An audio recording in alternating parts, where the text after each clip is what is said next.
Really?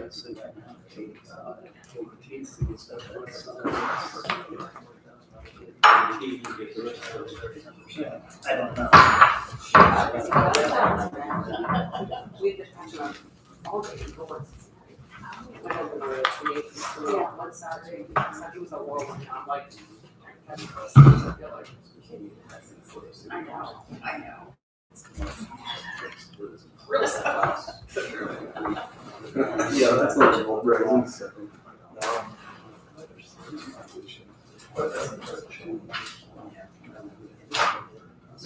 Okay, it's 4:30, so let's open the meeting of the Dubois County Council. Start with the Pledge of Allegiance. I pledge allegiance to the flag of the United States of America and to the republic for which it stands, one nation, under God, indivisible, with liberty and justice for all.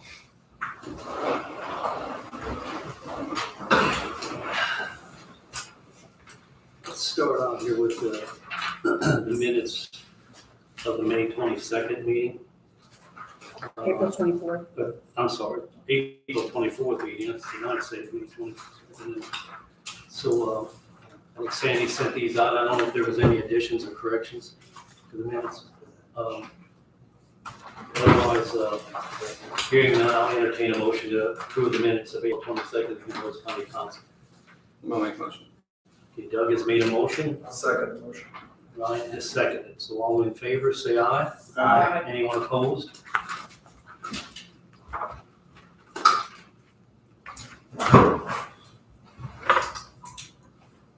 Let's see. First, we got Beth. Yep. Are you ready? Yep, I'm ready. Beth Schrader, the Yes. prosecutor of Yes. Dubois County. Yes. So I will preface this with the fact that I know the last meeting, you guys made, I don't know what you want to call it, you made a motion to have a hiring pause, I think maybe it was called. Okay. And so I understand that, but I still would like an opportunity to present my information. I'll basically tell you guys the same thing that I told the commissioners, and they asked that I come, so 2 meetings ago, they asked that I come to the council and present my information, so that's why I got on the agenda. That was before you guys made the hiring pause. Just like with the sheriff's office and dispatch, my office is seeing a need for an increase in staff. When you increase police officers and you see an increase in 911 calls, then obviously that's gonna be more criminal cases being filed, which is an increase in work for my office. Some facts from Stuart Wilson are that in 2010, there were 39 law enforcement officers, and currently we have approximately 49 law enforcement officers. So that's 10 more people going out and arresting people and filing criminal charges. Since 2010, there also have been changes in that we now have Interact or RMS case system, which is an electronic system that the police use to do their case reports, as well as the body cam system. These reports and videos are turned into my office, and my staff has to distribute them to defense attorneys and defendants, which with the videos can be labor intensive. There's 3 things that I was asking for from the commissioners, and I would discuss them in the priority ranking that I give them. The first thing would be a 3rd staff person for circuit court. Last time we added a staff person for circuit court was in 2010, which was Sarah Ernst, who's still employed with the office. And we currently have 2 staff people for circuit court.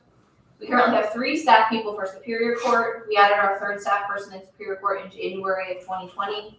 We have a higher volume of cases in Superior Court, but circuit court cases are more intensive, so the level of work for staff people for both courts is about the same. Circuit Court has more serious cases, rape, murder, child molestation, and the victim crimes are in circuit court, so obviously they're a high priority in my office. We have deadlines in criminal cases when we have to produce certain items, and circuit court typically has more jury trials, which also means more work for my staff people. My staff has expressed to me that they are struggling to keep up with their work and meet the required deadlines. I would request that there be a full-time staff person with the same salary level as my other staff, which is $41,124. My second priority would be raises for the 2 deputy prosecutors. Just as with law enforcement, it's currently a struggle nationwide to try to find qualified prosecutors. I had an open position for about 2 months that I tried to fill, and I had very few applicants. I had one person who I offered the job, but they would not accept it because of the salary. I have since filled that position, but that person had to take about a $15,000 pay cut to come to work for the county. Without retention of qualified prosecutors in my office, it doesn't matter how much we spend on law enforcement personnel and equipment. If the arrests they make aren't prosecuted well, we aren't going to ensure community safety. Currently, my 3 deputy prosecutors make $85,706, $85,256, and $82,780. I would like to ask for a $15,000 raise for all 3 of those positions to ensure that I can retain prosecutors and hire new quality prosecutors in the future.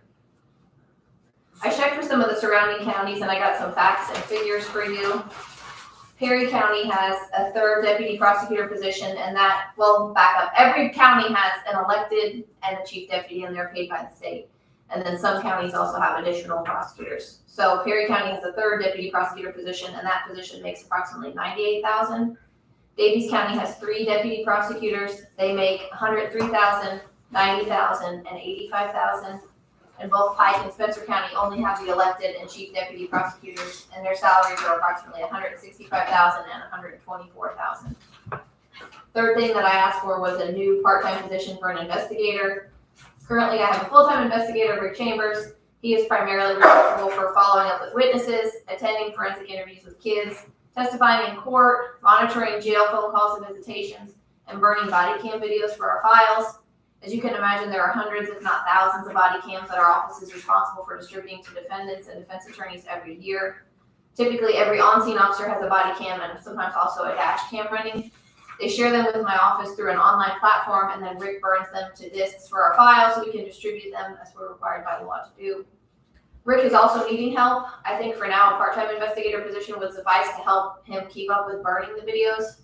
I do have someone who's a retired FBI agent who has recently moved to the area that is interested in a part-time investigator position. He has over 28 years of experience and would be a valuable asset to my office. I would request that a part-time position be approved at 20 hours per week with a yearly salary of $28,469, same amount that the county currently pays my existing investigator. The other half of his salary is paid by pretrial diversion funds, my existing investigator, but I don't have enough in my pretrial diversion account to sustain funding another position at this time.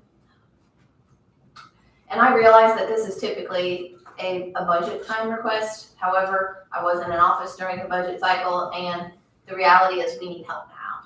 And if I wait till budget time, then I have to wait till January. And by the time you train people and get them proficient, like it's going to be next summer until somebody's going to be proficient. So I'm looking at probably realistically a whole year out before I get somebody proficient. So that's why I'm going to make my request. I realize that you guys are wanting to pause it, but I think that if you're going to give the sheriff's office and dispatch more people, I need more people too. So that's why I'm here, and that's what I'm asking for.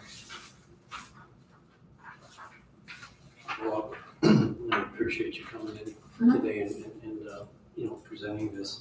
I guess I'm gonna open it up to the council for questions or discussions here. If anyone has any. I have a quick one too. Just curious, the one that took a $15,000 less in pay cut, what was their reasoning? Because she was just she needed a change. She needed something different. She was looking for something different. And Evan had worked with her before and has a really good relationship with her. And I think she wanted to come. But Did the health benefits play into that at all? Like, I'm taking a $15,000 cut, but my health benefits are 10 times better? I don't know how well her benefits were or weren't. She also worked for another state office. So I don't know. I mean, she's a single person without family, so it's not, like. I'm just curious, my brief, just what would make someone come to work for a $15,000 I think she just needed a change. Yeah. And I mean, to be full disclosure, like Evan and I had tried to get her to come before. Yeah. And when we initially had the open position, and she wouldn't do it because of the pay cut. And so it took some time for us to prod her into coming, but I think it was more of a relationship type thing that was the reason she came. Do you, and I know this is all the state legislature, was it House Bill 1001? Is that changing the way that the deputy prosecutors are being paid? Is that a mandate from the state or? I haven't read the bill. I saw something about it. I think that a lot of that, and you correct me if I'm wrong, I think a lot of that has to do with bigger counties. I don't think that's going to affect us, but I can check into that. because that'll make a big difference, you know. Yeah. Your second request basically becomes irrelevant if it's a state mandate. Yeah. I don't know, I just know. We just went to a legislative update on Friday through IPAC, and they didn't mention anything about that, so I'm assuming it doesn't affect us. I would assume. IPAC is the Prosecutors Council for the state, and so if it was gonna affect how all the prosecutors in the state got paid, they would have told us. So Okay, so I that's- don't think it's probably the case, but I'll look into it and make sure. Anyone else have any comments or questions for the prosecutor? Otherwise, I think we're almost gonna stand what we Sure. made our motion here last meeting, and we'll have to take a serious look at it in budget time. Okay. So, but I'll be back. yeah, like I said, I definitely appreciate you coming in, Okay. taking the time to do that. Okay. Thank you. So, thank you.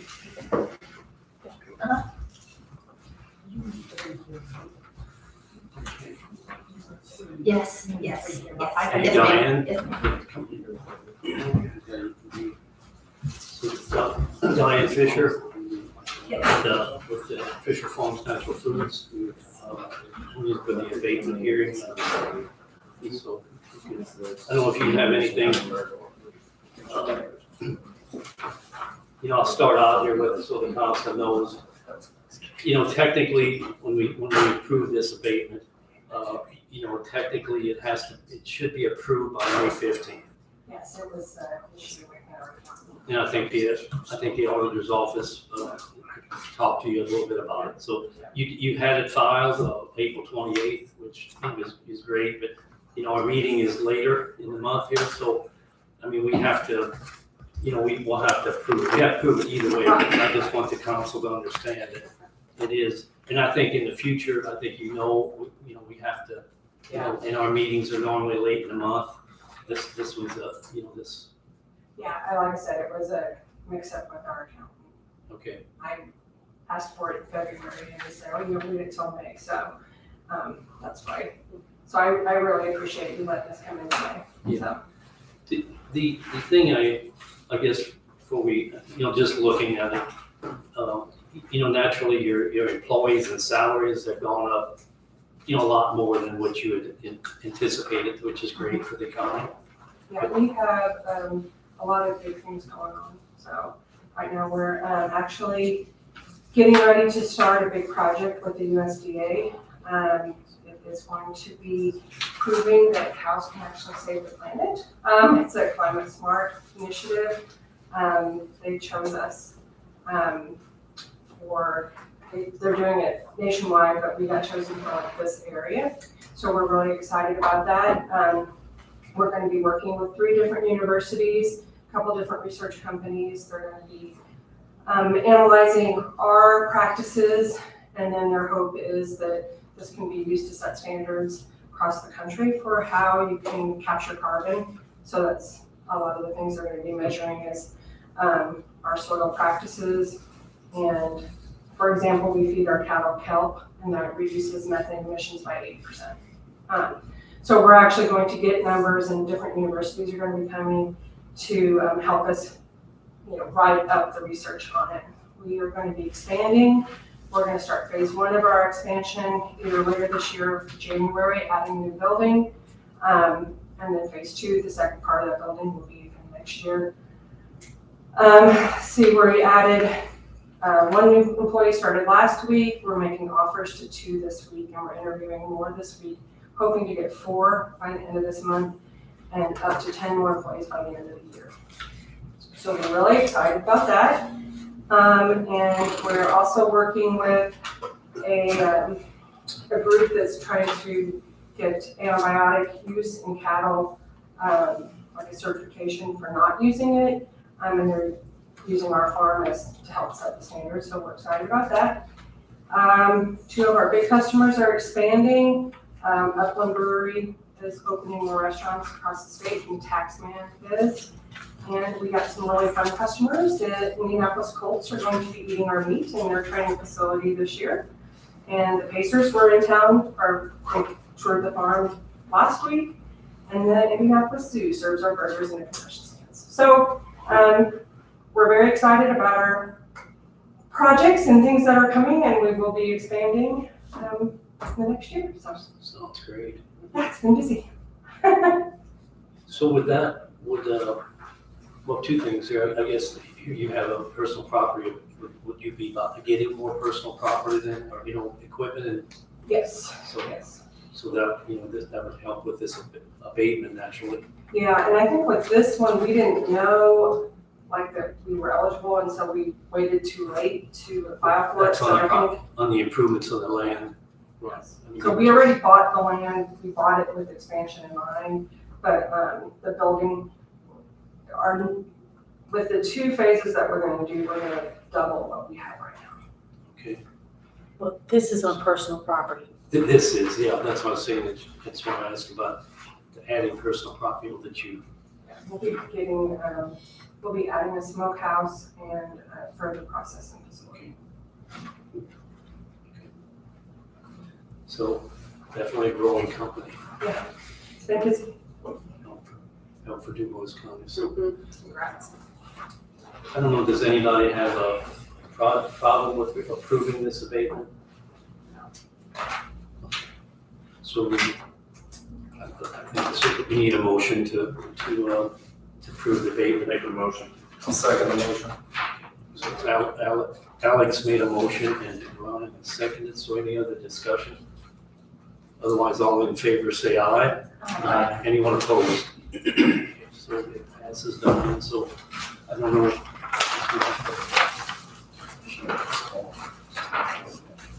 So are you like a regenerative agricultural? Are you limited to Indiana? Can you go out of Indiana? Yes, we can. Yeah, we sell to Chicago area, Louisville. We work with 3 different distributors now, and some like Nashville, Cincinnati. But we're hoping to be able to go with this project that we'll be able to go further. And that was one of the reasons why the Pacers were interested in us.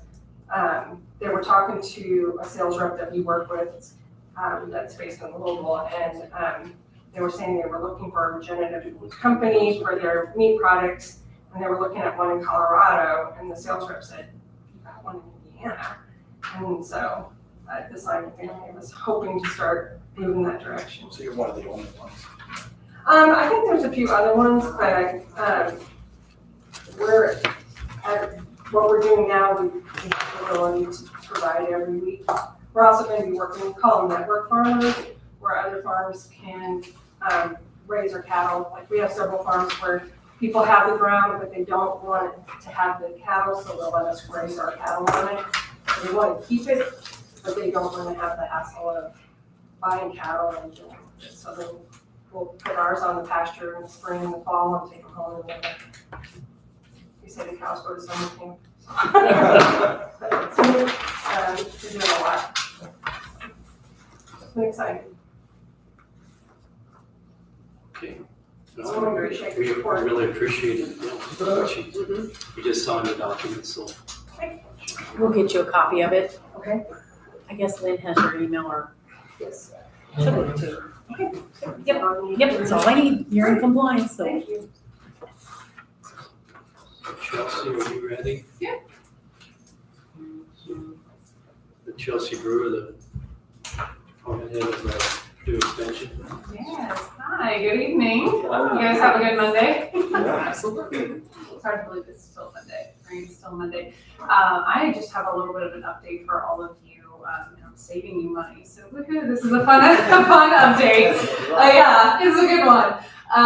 We are currently in the process of finding a new facility for Purdue Extension. So Meredith and Ryan have been serving on the location subcommittee for us, and we explored Center on 5th for Purdue Extension, and the memorandum of understanding is currently with the commissioners, awaiting negotiations and a signature. So we're fairly confident that's going to move forward. Our rent is going to go down from $1,466.67 a month to $800 a month.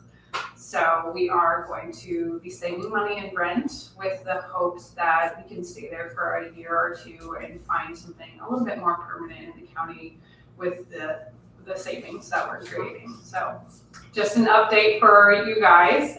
If that memorandum of understanding is signed, we'll be moving before July 1st. So we are paid up on our current rent until July 1st. And then we'll be in the new place. So, any questions?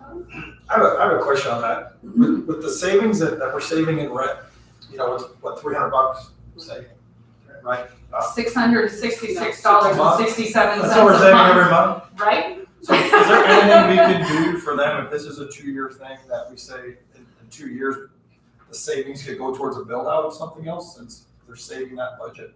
You know, we're saving them $600, their next place, they may need some money for build out. Is that possible to do? Or, It's totally up to how you budget it. I don't, you know, See, we would change the budget. next we would year. change it for what it is, but for the rest of the year, For the rest of the year, I think we have it set up that the money comes back to the county. Yeah. If we It'll just- appropriate money that's not spent. Yeah, it'll just go back to county general and then it'll be there for a few, I mean, but you can't really say, let's throw it in a fund and keep it there. You can't really do that. because I just know that would help. I know that's always a hard time for them when they want to build out or move to a place is the funds. But here, if she's saving she's cutting her budget in half and sacrificing some.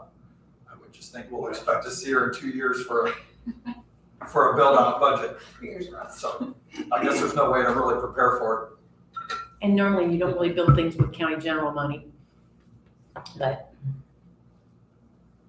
Yeah, and it's, you know, our budget didn't get cut in half for rent, it. but Right. the rent line item got cut in half. It was a lot of money. That's pretty good. Good job. What about moving expenses or how are you That's my moving? question, yeah. Yeah, so we have not approached that yet with the commissioners. Like, it's been put out there of hiring somebody just from a liability standpoint to move our furniture. We don't have anybody within our departments that Right. could do anything like that, or could they? No, That has not been I'm not sorted trying to yet. make. no, fun the of poor that. highway guys usually get pinned on it. Okay, just whatever, yeah, I know it wasn't, so, okay, Yeah, that may make sense then. yeah, we've certainly sort of thrown that idea out there, but nothing's been set in stone yet. So would we use rent money to pay for the moving services?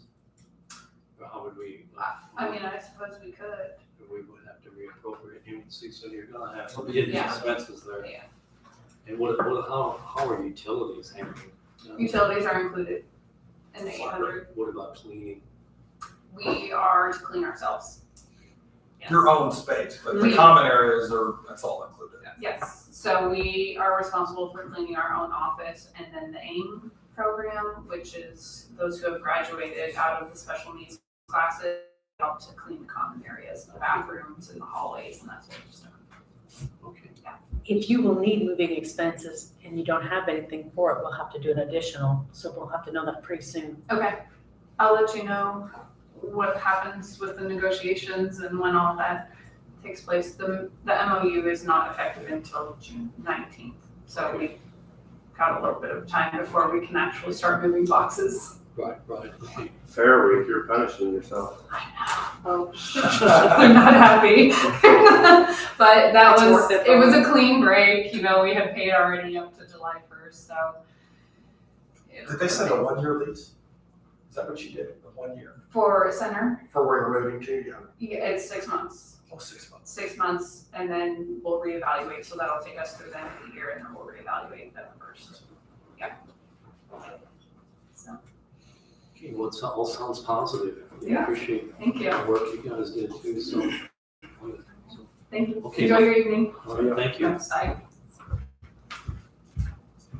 Okay, next, Sarah, are you ready?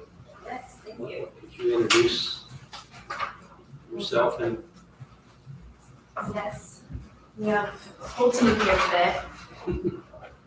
Shall I come up too? Yes, please. All right. All right, good to see you guys. yes, I'm Sarah Reberg, and the current project manager of the Duff Solar Project. I have some bittersweet news, which is I was accepted to law school and I will be moving on from EDP Renewables. So I wanted to come and introduce you guys to our transition team. I will miss working on this project. I love being in this county. It's going to be a fantastic solar park and you guys are in great hands. So, Tom, if you want to start. maybe. Sure. Yeah, so my name's Tom Laturco. I'm the Executive Vice President for EDP Renewables. I'm based in Indianapolis. I kind of look over our operations east of the Mississippi and in Canada, and then our offshore stuff as well, which we do in Massachusetts. So I've been with the company 16 years, and I was actually, prior to Sarah's involvement with a couple other of our project managers, I just started the Duff project back in 2019 when we submitted our Q position. But yeah, so we're really excited for Sarah to be going to law school. We think in 3 years she's going to come back to us, probably in a different role. So really good, but we have a really strong bench at our team at EDP Renewables. And so you've got a couple folks here, Bridget, Chase, who've been working on the team for a number of years and will take over the project. And hopefully by the time that Sarah's got her JD, we'll have built the project. So in any case, just wanted to say hello. I don't think I've had the chance to meet any of you, but like I said, I'm just here in Indiana, or just up the road in Indianapolis, and if there are any questions or comments or anything that you folks need, I'm available. I'll leave my contact information before we go. I'm Chase Gloffelty, project developer at EDP Renewables. Been there for about almost 2 years now. I'm based out of Houston, so a little bit further than Indy, but same thing applies. Obviously, Bridget and I are now here to help move this project along as much as possible. So definitely have information to pass out after this in our cards. So anything, please let me know. And then my name is Bridget, as I mentioned. I'm looking forward to be the new project manager on this project, so replacing Sarah's role.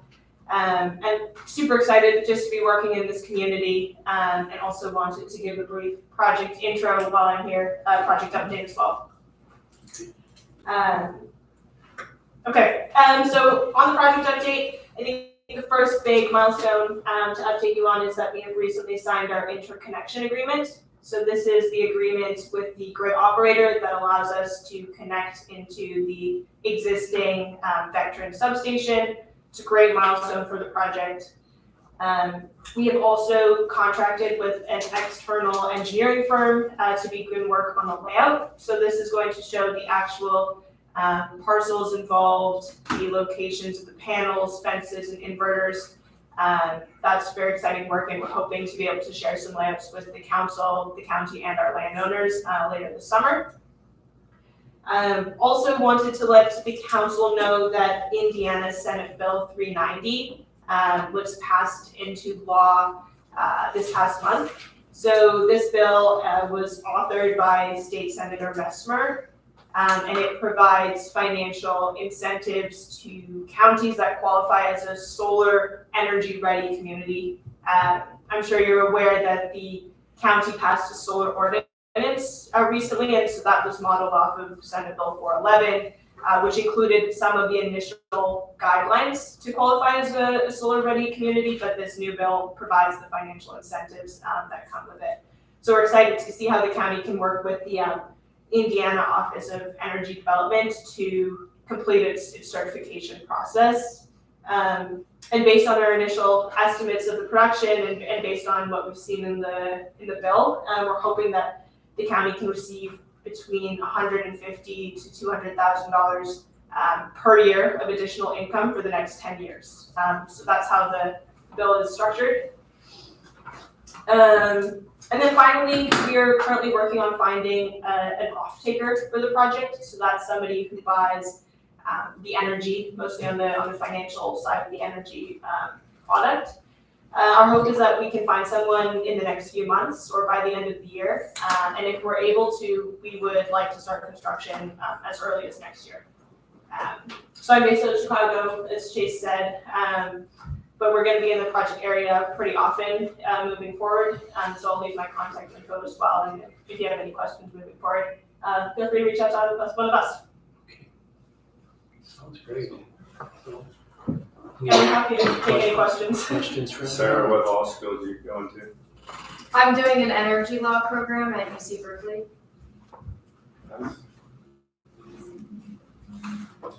Are you guys certified professional landmen? Do you ever get those certifications?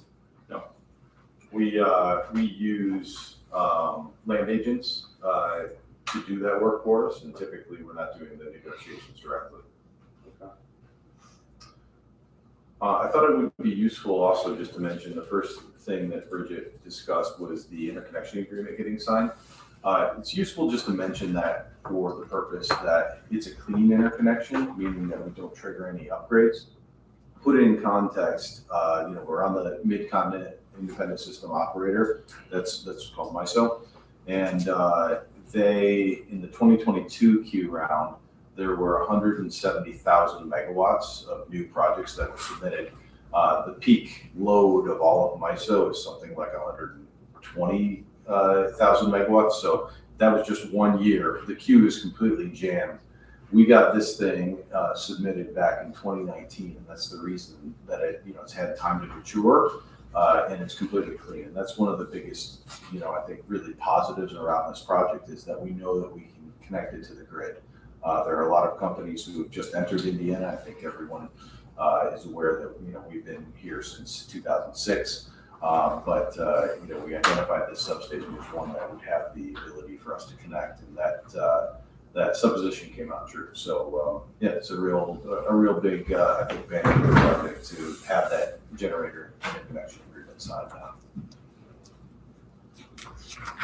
Large step in the whole process, isn't it? Every step is just that. It's a step.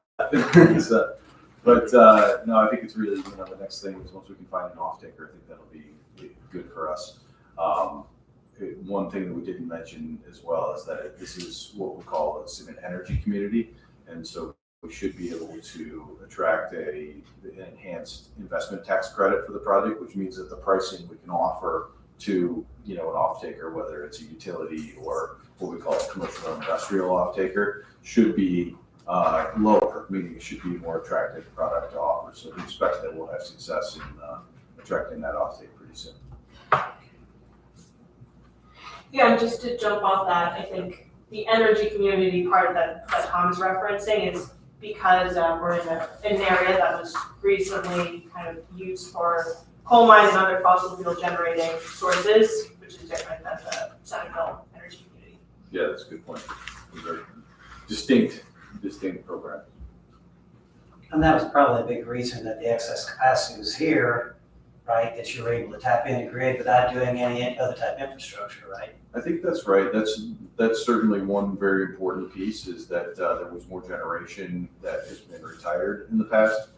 We are the first, if electrically speaking, we're the first project to the east of the Merrim plant, which of course will be closing. That'll open up even more capacity.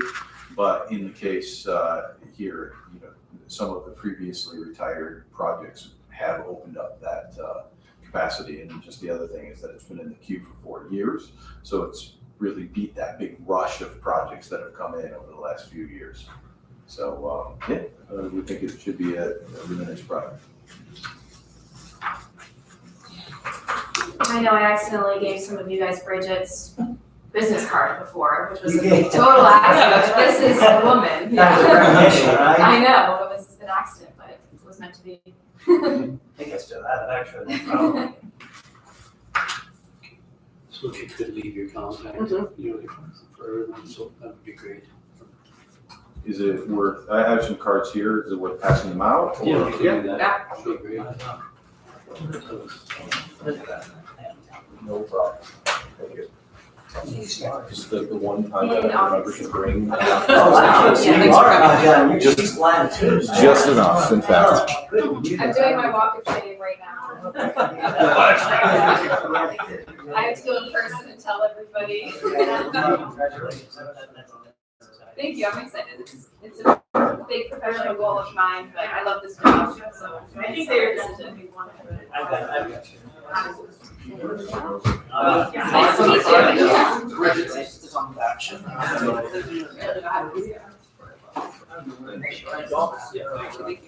was in here, no. That was Jen. Thank you. Yeah, thanks a lot. Thank you very much. Let's see. Sheriff, you're not gonna believe this, but we're not gonna tell you. I've seen that. It's usually tough to get at the end because you're gonna wait. I know. Good thing I came early. The main thing that I wanted to discuss was the signature of the amendment for the pension plan. Nothing else got changed. I know I emailed it to you. It came from McCready and Keene, and I had Greg look over it. Everything looked good on his part. There was no changes made. So it just needs to be signed, and then it will become effective at January 1st. Okay, on that particular thing, I don't know, did everybody read this? What Tom says, this. The amendment, this is the pension amendment? The pension amendment. I mean, did anybody have any questions? I've read it a couple times, and I talked to Greg about it, and his only thought was that he thought we should run it by Markey and let him at least look at it, and then he would like to look at it again before. I wanted to get the comments from the council, if everybody's in agreement with it. I just, it's worded. How should I say that? The reason I asked Greg about it is it seems worded different than what was presented. And maybe I'm not reading into it right. The I don't know. the document itself. Okay.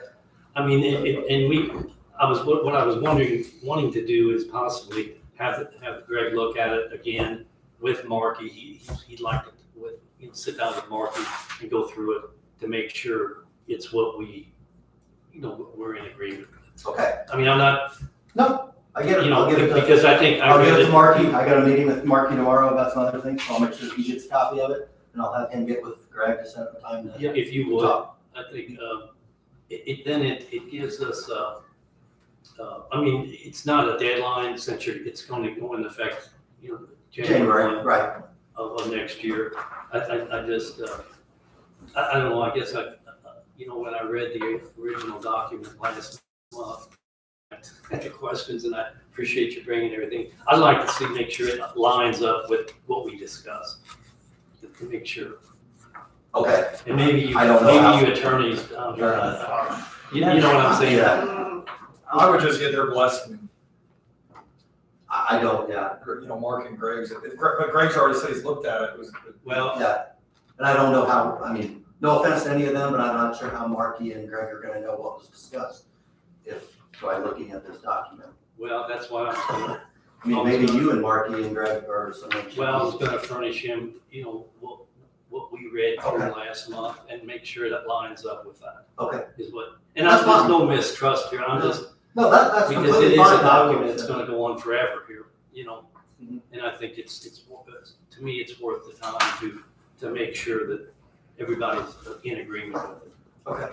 So. Do you have the amendment? I do, yeah. I don't have it, so. I have it, and as soon as it was signed, I was gonna get it. I mean, I think you have to sign it also. Probably. Actually, I'll the forward mayor it board to does. you. I'll give it to you tomorrow. He'll give it to you. Yeah. So we can. Yeah, I was looking, I don't have the amendment, No, I just did. have what It's you talked actually, about. a council member, the mayor board president, and myself are the ones that need to sign it, so. But I'll make sure that Markey, I'll give you a copy of it too. Yeah, and then the next month we'll put it on the agenda, and you don't necessarily have to come in unless there's a question. Okay. I'm just, I think it's. Yeah, I think we need to do our due diligence, that's what I'm. I agree. I read it, but it kind of started getting foggy and it started getting cloudy. It did to me too, so I understand that. I think if that's all for that. Yeah, that's all for that. The next thing I want to discuss, Sandy reminded me of, is Jesus applied for it's a COPS grant, it's a new federal COPS grant. Maybe you can explain it better than I can, if you don't mind. So essentially it's a federal grant that they give you apply for the grant. This time we applied for 2 officers. They would pay a maximum of 75% and 25% from our office or from our government agency. But with the way the money lays out, it's gonna be like 50, 40, 55, 45. the federal government's gonna be paying 55% of it, we'll be paying 45% of it for the next 3 years. On the fourth year, we would pick up 100% of the cost of the officer. That's including pay, insurance, and everything else. For the first, second, and third year, we would be getting, for the first year, we would be getting $86,000, $86,333 to be exact. Year 2 would be the same. Year 3, we would get a little bit less, would be $80,333. And that would equal over a 3-year period, $250,000 to help pay for those 2 officers for the 3 years. And again, on the 4th year, we would start picking up the tab for everything after that. That's not saying that we got the grant, we just applied for it, and we applied for 2 officers, so if we do get accepted the grant, then obviously we'd have to go to the commissioners and get the approval and same with you all. But just to give you a heads up that we did apply for that federal grant. Hey Zeus, what federal agency gives the money for that, and what's the reasoning? I think it's UCI, it's a TOPS grant to help throughout the nation for departments that are needing to hire more officers and help their budgets along, and not just say like, here's this money, good luck for the next 10 years. So it kind of helps get started with new positions, add positions and stuff like that. But it is with federal government. I think the grant was through SAM.gov. There's 3 or 4 websites, but altogether, I think it's just for the federal government. It's not state, it's federal. Did Tara talk to you about changing that into our UEI number? Not yet. Because I think you're gonna have to, because you guys aren't a department, you're not an entity, we are, Correct. so. And that's why I said after everything got awarded and everything, that's why we were gonna wait and change everything over then to keep any hiccups from everything. She just said when she talked to me that she'd call you about getting it changed over. Was that recently? Yeah, like last week when she No, I haven't heard called from me. her yet. So we actually hired a grant writer to make sure everything was done correctly, everything was done in the time frame and everything. If you guys ever dealt with federal grants, there's 5 websites just to get the password to go into the next one and be able to apply, be eligible to apply for this website and then get onto the website. It took me 3 months to actually get it, and at the end of it, a year later, we figured out we can only have 1 UEI number per entity, and we already have that, which is through the county. And now, as the sheriff's office, we have our own. Once the grant and everything goes through, either we get approved or disapproved, we're gonna dissolve do what's kind of sheriff's office UE entity number, and then go back to under the county's number. She just thought you'd have to do that right away and say, hey, we got the wrong, filing under the wrong entity. Okay, I'll get with her this week and see what it says, and then I'll get with you then. How did she get selected? I mean, has she got experience in this? She was actually here. We met her here. I think it was either the council or commissioners, I'm not sure where we met her at. But then she's had luck. She got a grant for Perry Perry County County and Paoli Police Department. so I never heard We of this just- company yeah. before. I mean, it's Southtail City, right? She is, I can't remember the name of her company, but she's from Perry County. And like I said, we met her here. She told us one day, I think we're having a meeting either. Grant Smith Consulting. Yes, yes. Grant Smith Consulting. So she gave we, us her card when she left, and she said, if you ever, if the cops grant ever comes out, I just. Yeah. I mean, because that seems like it's a little bit different, grant writing than like Region 15 and somebody would do, you know. correct. Any questions on that? So we would, in that grant, I mean, we would still, the county's still gonna be responsible to buy vehicles and equipment, right? Correct. yeah, well, I mean, it's, the first year they're giving us $86,333.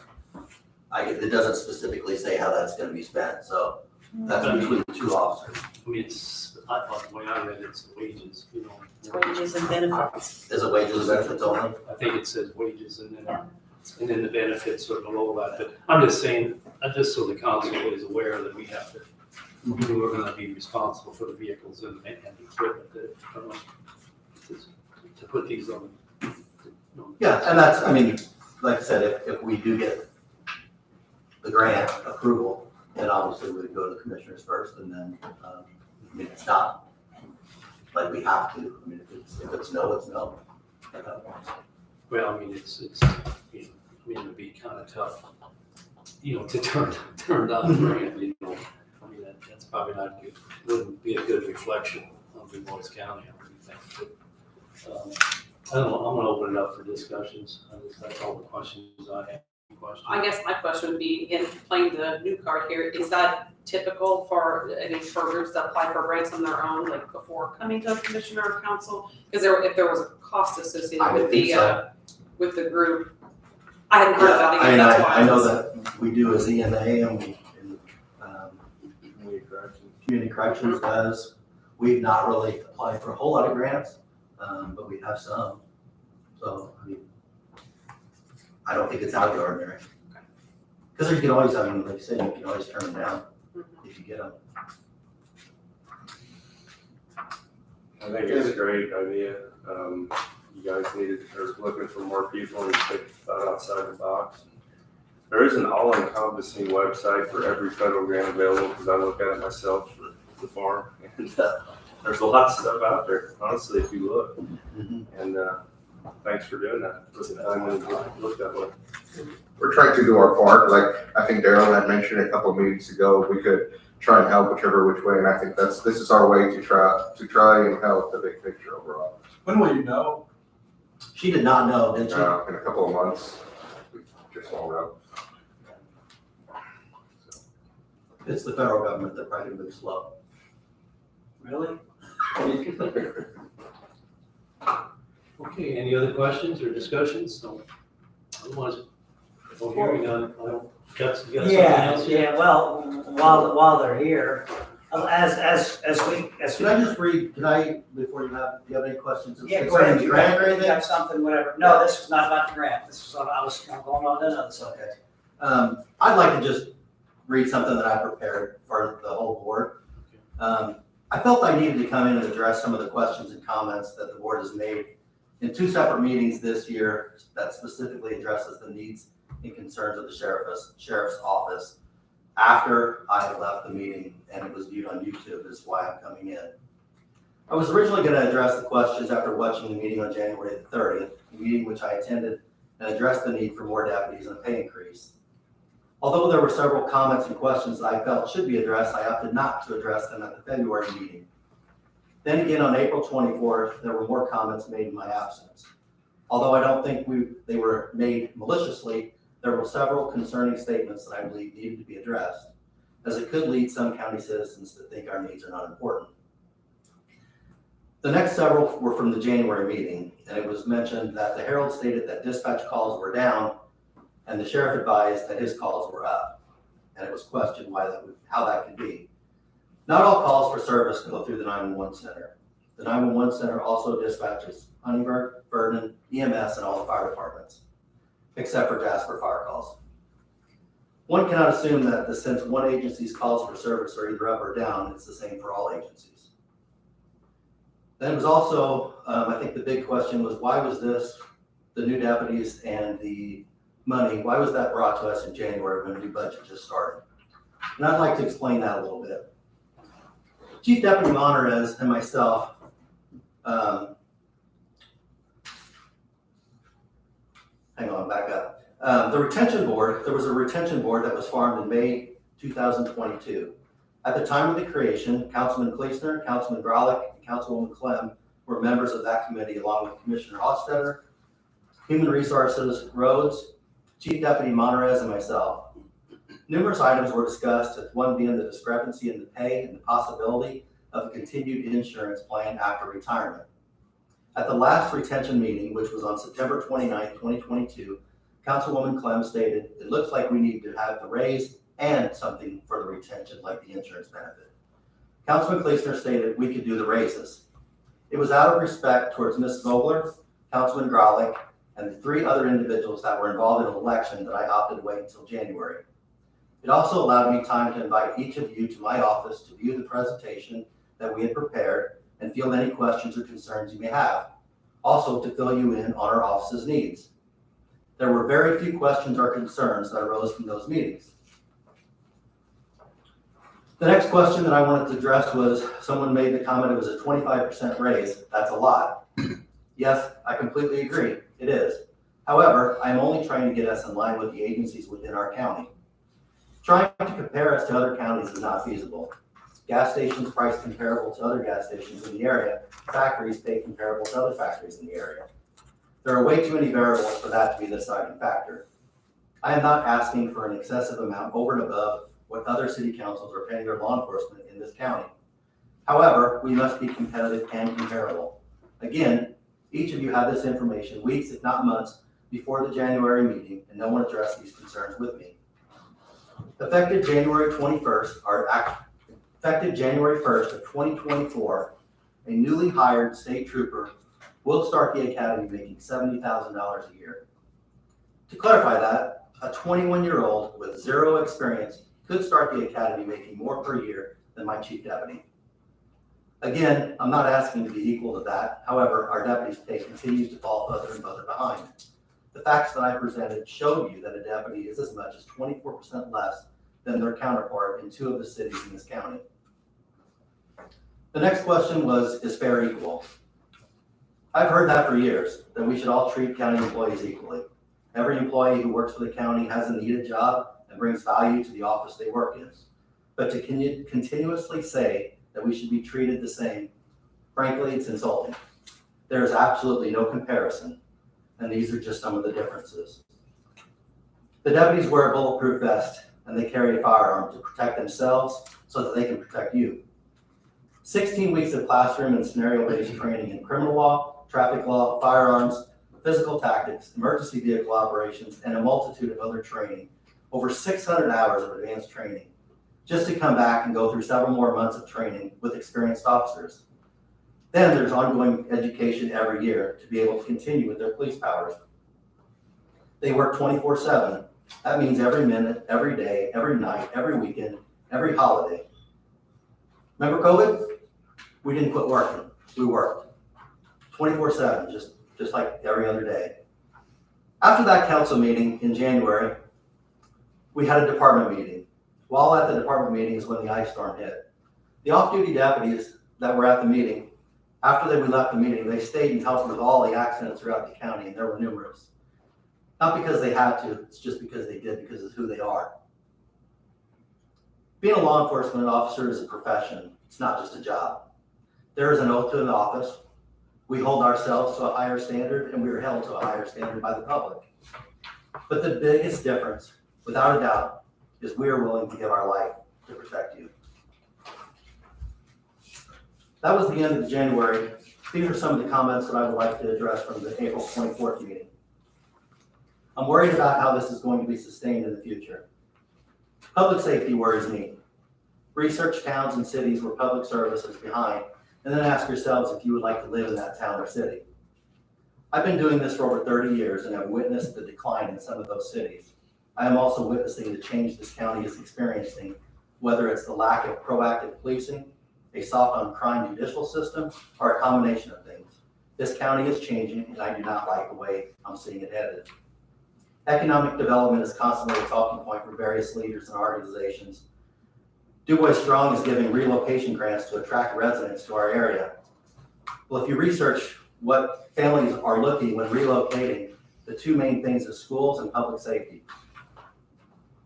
I personally only have a limited time left with the sheriff's office. Nothing I'm asking for is going to personally benefit me or make my job easier as sheriff, but I care a great deal about the safety and security of this county. I hope to have grandkids grow up in this community. Public safety, especially law enforcement, is special to me. And I get passionate about it, and that is why I continue to fight for public safety. I appreciate your wanting to do a wage study for all county employees, as I'm sure they will welcome that. However, I have already provided you with the information as to what is relevant for the deputies, and hope you consider that. I made a statement when I first got elected that I would not ask for more than what was needed. I would not play the game of asking for more in my hopes of getting what I needed. I will continue to honor my word. However, sometimes I regret making that statement. Another question that was asked was, did they take calls in the city? The city police has enough police officers. The city police do work all their calls, most of their calls, in the city limits, but we monitor dispatch. If we are close to where the call is, I expect us to go and help to make sure that the officer arrives safely and that the scene is secure before leaving. If a deputy witnesses a vehicle infraction, again, I expect them to make a traffic stop.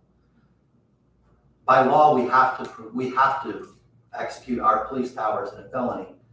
But I think it's just common courtesy that if we're gonna take more complaints if we see a infraction take place in front of us and we don't do something about it. We do not work cities' calls unless we have to, or unless they ask us because they're too busy. Another question was, more deputies are not needed based on the research that Ryan did. I cannot describe how disrespected I personally felt hearing this comment. I haven't seen any research Ryan did. I don't know what research Ryan done, and why have I not been contacted? We worked months researching and gathering stats to put a PowerPoint together. I've been working in the sheriff's office for 30 years.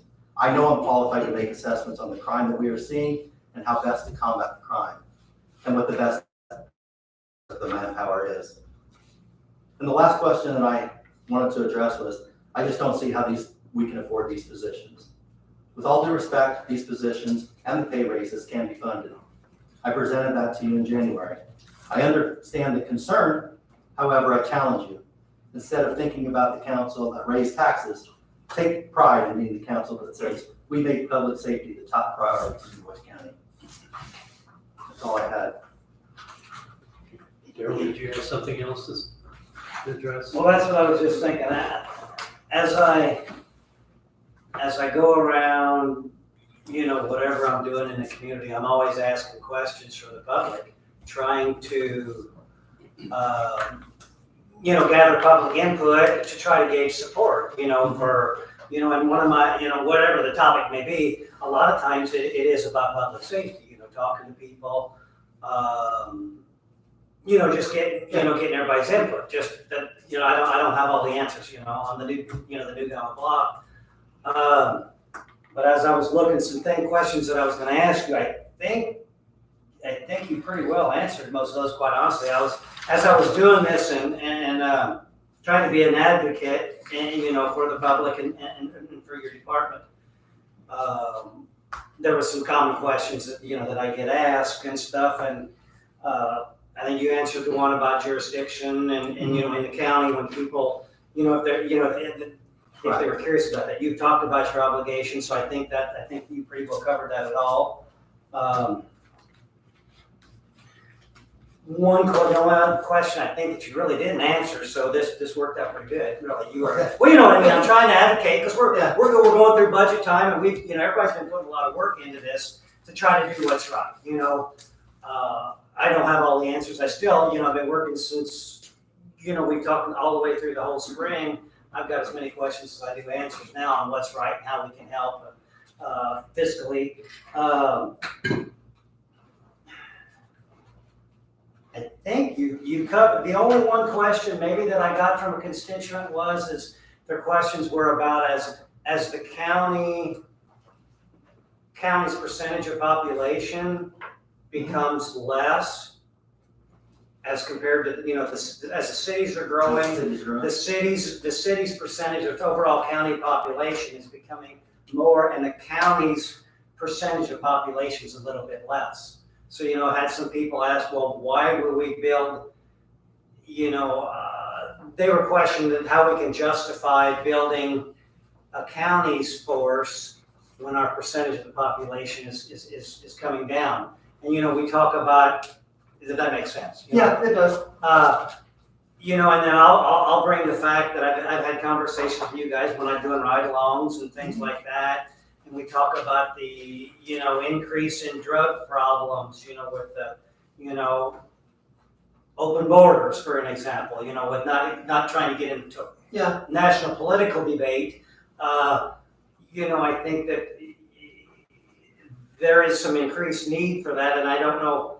I guess I'd be curious on your input, how we can go about, I don't know who's responsible for all that, and I think you guys are taking a holistic approach and trying to. We are. I think there's numerous things, and I think the PowerPoint, when we put that together, it showed you that more often than not, we're working shorthanded. More often than not, we are working with less than what we should have. So to build that another group to work our high percentage calls from noon to midnight. That's our busiest time. To have another group working then would alleviate some of the officers that are short. When there's only 2 on a shift, it's gonna put somebody in there to help in the afternoon and then they can go into the evening and still be there. There'd be more officers in our active time. And also to build the narcotics team. But that's really the only added position that I want to do is the narcotics team, because we do have a drug problem. And that, I guess that is, if we can somehow, and I don't know how you kind of make the public more aware of that, and I mean, a lot of times I'll get support, for, if nobody wants to do taxes and things like that, but if we can kind of tell that story better and make the people aware of the drug issues, then I think we'll get more public support for it. We've had more, the first quarter of this year, we had more jail bookings than we've had in 5 years, and the second most in the last 13 years. Really? 2018, we had more, but not by many. And then the next one was, I think, 2008. So we're doing the best we can, and I'm not saying that no one isn't, but I think there's more that we can do. Okay, well, this is all part of the story, just trying to, to increase public awareness as we go through this process and trying to decide what we need and what we can afford of the whole picture. I agree. I think the public perception, from what at least I'm hearing, is a lot of it's marijuana and not like the hard drugs. And they're disagreeing that marijuana should even be a crime, or should it be, arrestable or whatever. So I think that's kind of what like the public persona needs to see what actually is being done and what is actually out there and being. I'm not going to sit here and say marijuana is not a problem in Du Bois County. It is. Oh yeah, I know, but and many people, it sounds like still illegal. It's the only problem. I think many people think that that's all that's happening. That's not correct. I know that. I was just saying I can share the app and they can go on the app and look who's I know. arrested It's and still what the charges are. That doesn't matter. But to answer some of your questions you had, why I haven't done anything with it, because I was kind of under the impression we would kind of talk about this in budget. I'll tell you a little bit about what I have done, since you're not seeing this. It's just, I have pulled the counties, just to try to let these are numbers speaking for themselves. Based on every county in our population, 40 to 50,000, okay? Based on the same square footage, based on county road miles, and based on passenger vehicle registration, okay? These are our very most comparable. It showed that you were 3 deputies shy. So the average per all of them were 24, and that is what it showed. Comparing apples, comparing counties. So really it would be 5, because we have 2 school resource officers. Okay, so my numbers of sheriffs is 24. And that's what I've got as an average. And I thought, if we were at 21, I thought it would be 3. And this is what I thought we talked about at budget time. And a little bit of pay as well, because the pay justifies a little bit as well. I mean, that's off as well. It's not 25% based on county, it's not, but it is what my numbers had on that was 6% off county. So. But again, I don't get stuck on comparing us to other counties. I agree. It's hard to do. It's hard to play this, right? There's no way we can afford to keep people in Jasper or Huntingburg. It would be nice, but there's just nothing there. I've looked and looked and looked, and we got to try to find out a way to do it. I love this grant. I mean, we got to find some ways to. But I think just for our sake, an ask of 9 is a lot. And I know, but that is. I totally get it. I was the first one to say that when I came in here. That was 50% of our budget for, so I think that kind of just caught us all off guard. Well, and I think I was the one that probably made that last comment where I don't think it's possible. I looked at the numbers that the tax would get us, and then compared it to your request of the 9 officers and the 25%. And it pretty much used up everything. And then that's not including any of the other offices, safety offices that this tax is for. So you'd be taking up the entire amount of that tax that we would get, and that's only if it was taxed at the highest rate. So that's what my comment was.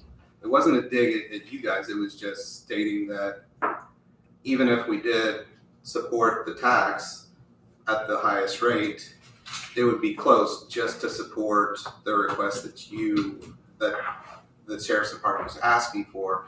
And then that's not even the trickle down effect or the snowball effect from 911 and all the other departments that would eventually have to increase as well. So that's what, I wasn't trying to be, anything like that. I was just trying to state, I don't see how that much of an increase would be possible.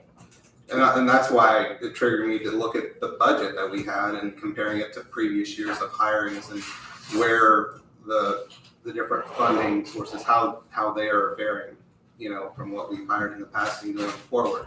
Still in the process of that, it's kind of gotten me in the muck a little bit and trying to figure out, but I'm trying to wade my way through it and figure out It's not like we're not trying. We're definitely trying. We're spending a lot of time I trying get to it. find something. I noticed, people were talking to me about the last meeting, so I went and rewatched it, and I thought these questions needed to be answered, by myself. Tom, can you give a little bit more information? You said to not compare so much. I mean, that had to be at least a starting point, comparing sizes and, square miles of the county. What variables are we not considering then when you say not to compare necessarily with other ones? I don't know. I don't know, Meredith. I just know that our guys live here. We don't live in Dearborn County or wherever else. I know what they're spending for a house. I don't know what the house rates are in Dearborn County. But I'm just saying, when Aristocrat wants to hire someone, they're comparable to Kimball and they're comparable to OFS. There's not one that's overblown from the other one. I'm sure that's the same way in the housing market. I know it is. And that's what I'm saying is, I don't like to be compared to other counties on pay because we don't know what they're dealing with. What's their tax rate? I don't know that. Maybe you all do. Maybe it is comparable. In my mind, I don't know how we can be compared to a county that's up north. Maybe their tax of living is way higher than ours. But I know that what we are doing, sorry. No, go ahead. I just know what we are here. And my main concern is I didn't want to lose, from the very beginning, I didn't want to lose our officers after we get them trained in to go to Jasper or Huntingburg because they're making a lot more than us. I think what the state police did with their raises is going to kill all of us. I mean, cities and towns and counties alone, it's detrimental. But we can't compare to that. I mean, to me, it's an insult and a disgrace to say that we're going to take this 21-year-old kid right out of college and before he's even trained one day, he's going to be making more than a chief deputy. That's ridiculous.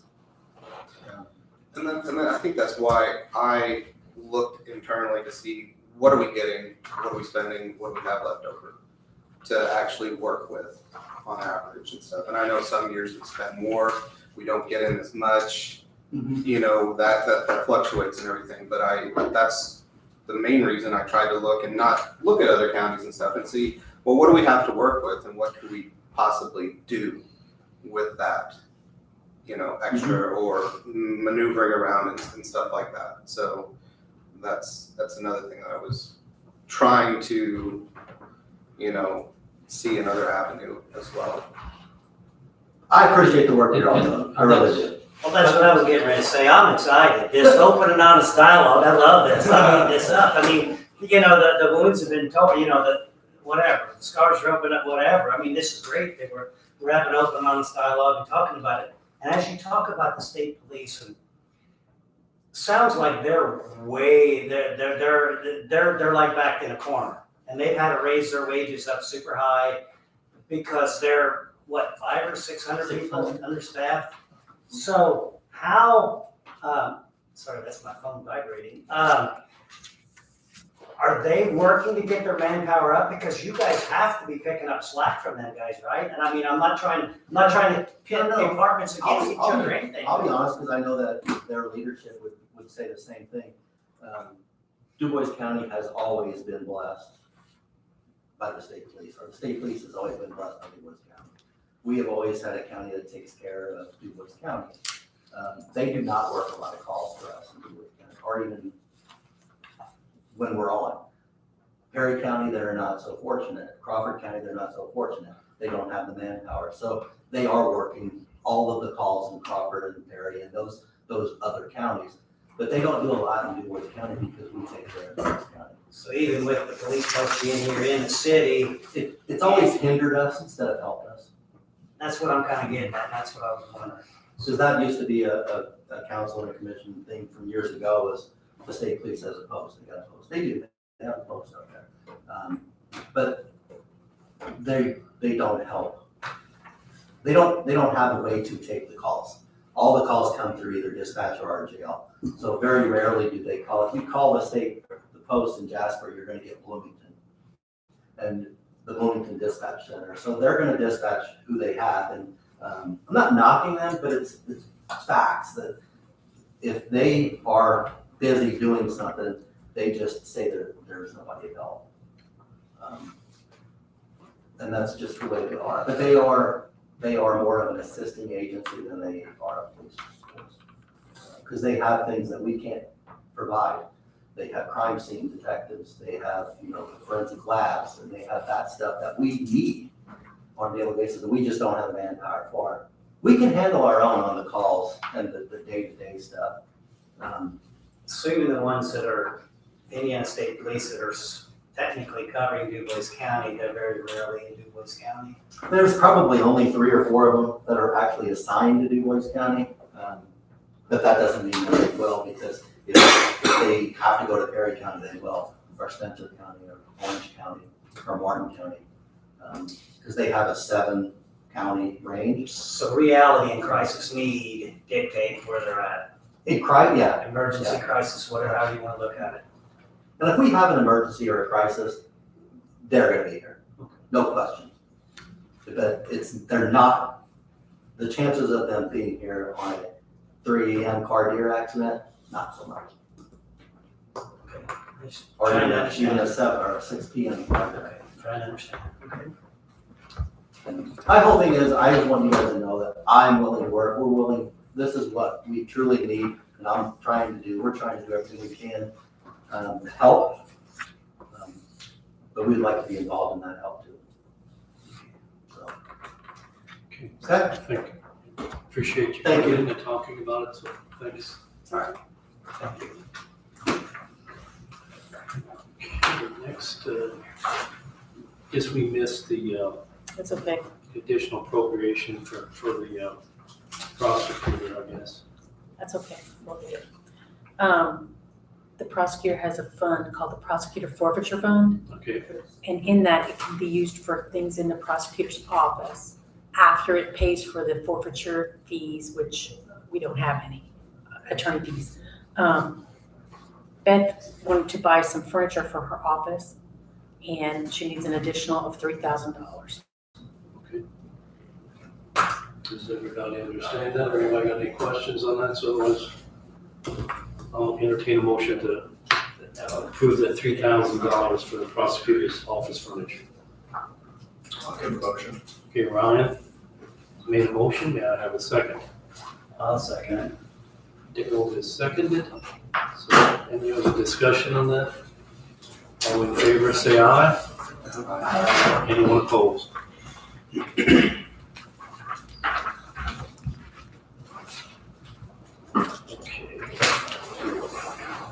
The next additional I have, we advertised for paving projects in the highway restricted fund with $110,000. Steve was here talking about this last month. Right.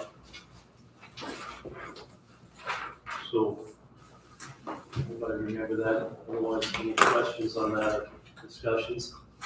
Otherwise, I'll entertain a motion to approve that $10,000. I'll make that motion. I'll second. Meredith, and who seconded? Doug. Doug? Okay. So, any other discussion on that? Otherwise, I'll entertain a motion to approve that $110,000 additional appropriation. So all in favor, say aye. Aye. Anyone opposed?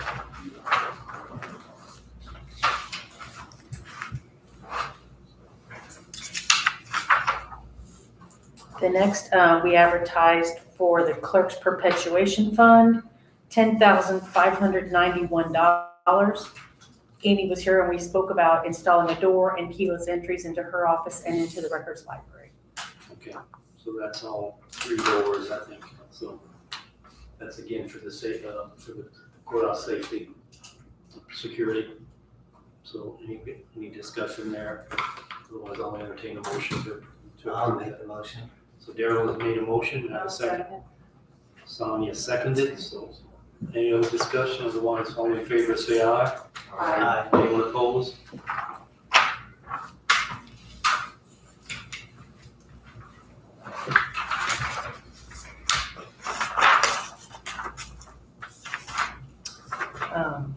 I do have a transfer request, which I had backwards on here, so that's why it's all scribbled out. Wyatt would like to request a transfer for equipment in anticipation of equipment and supplies they will need in the new facility once they move. They'd like to take $10,000 from the county general maintenance and repair line item to their maintenance supply line item. He didn't get real specific on that, did he? Washer and dryer is one of the things for the maintenance, is the only thing I really remember. Other than that, I don't really. Yeah, they wanna throw the washer and dryer in the wash shop, the cleaning rags and all that stuff. I think it's some of that, so. Okay. Any other questions? Otherwise, I'll entertain a motion to transfer that $10,000. I'll give a motion. Okay, Ryan has made a motion. We have a second. Second. Alex seconded. So, any discussion? Otherwise, all in favor, say aye. Aye. Anyone opposed? It passes.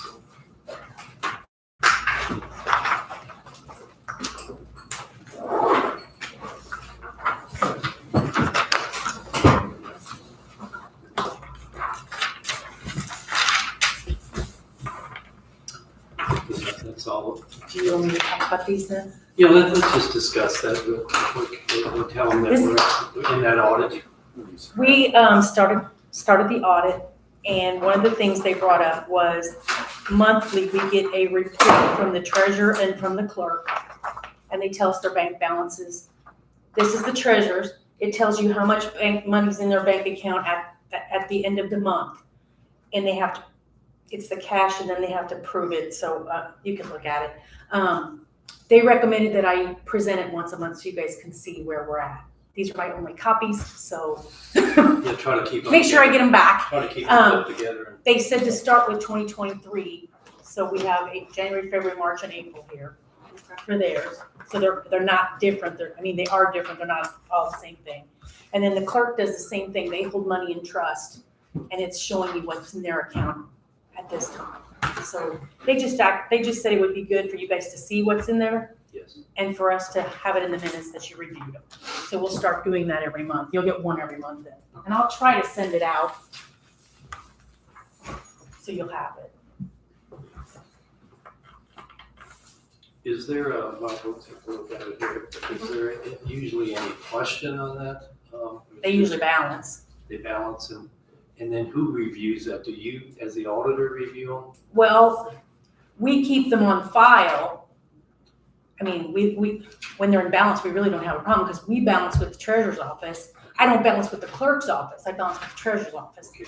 But the clerk at the end of the year will have those on file. So the auditors can see that we're in balance and we're all good. Okay. If they aren't in balance on the two sides, then you have a problem because something's wrong. And I guess you guys will send us a commissary report coming up here soon.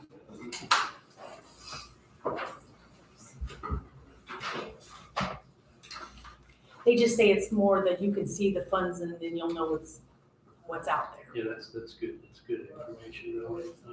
Just to review each month. We've had it, we just never presented them.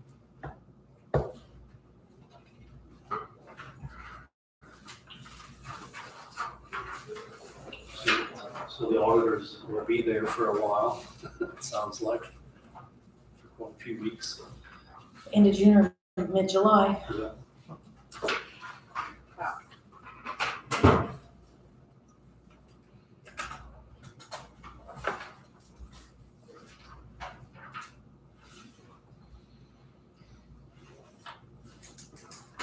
And one thing on this general fund, from the annex courthouse to what's coming. The courthouse, Scott, we have a maintenance fund that's split into two. Part of it's for community corrections out there and part of it's for Scott here. Okay, So it is in county general that we help them out with their maintenance. Okay, I read that earlier this afternoon, and I thought, is that a mistake, or? No, it's, So both of them are together? I think several years ago they needed help and we put it under that department because it's all maintenance. Okay, okay.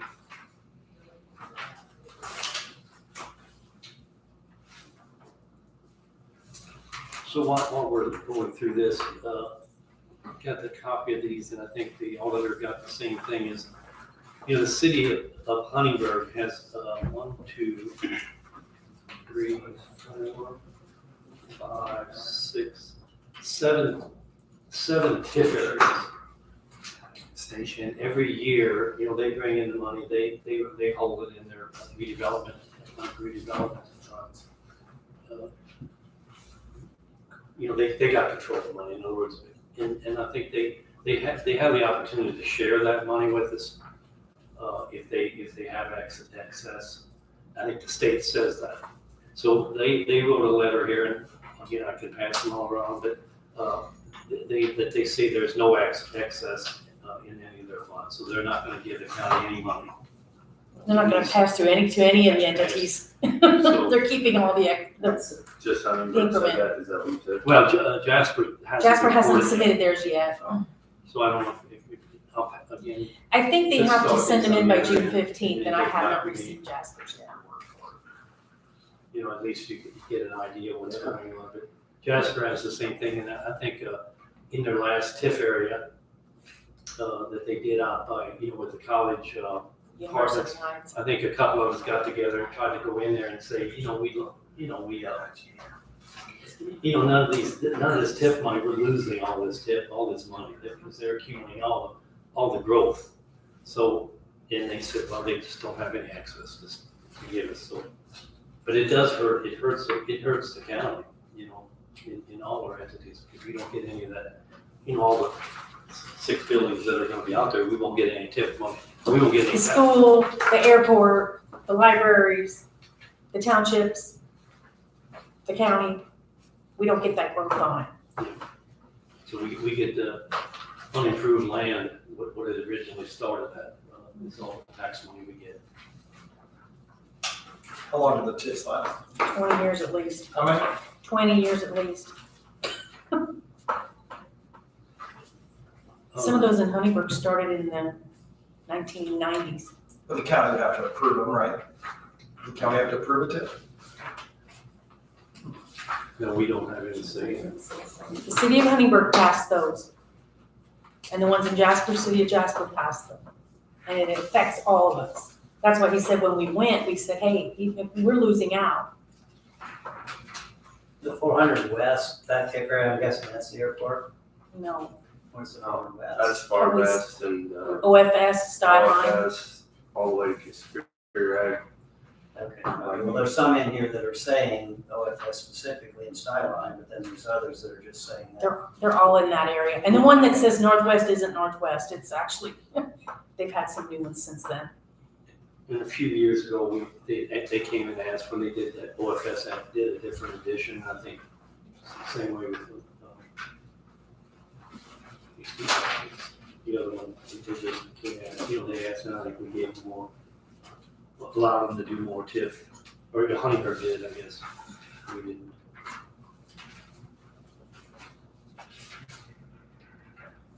So.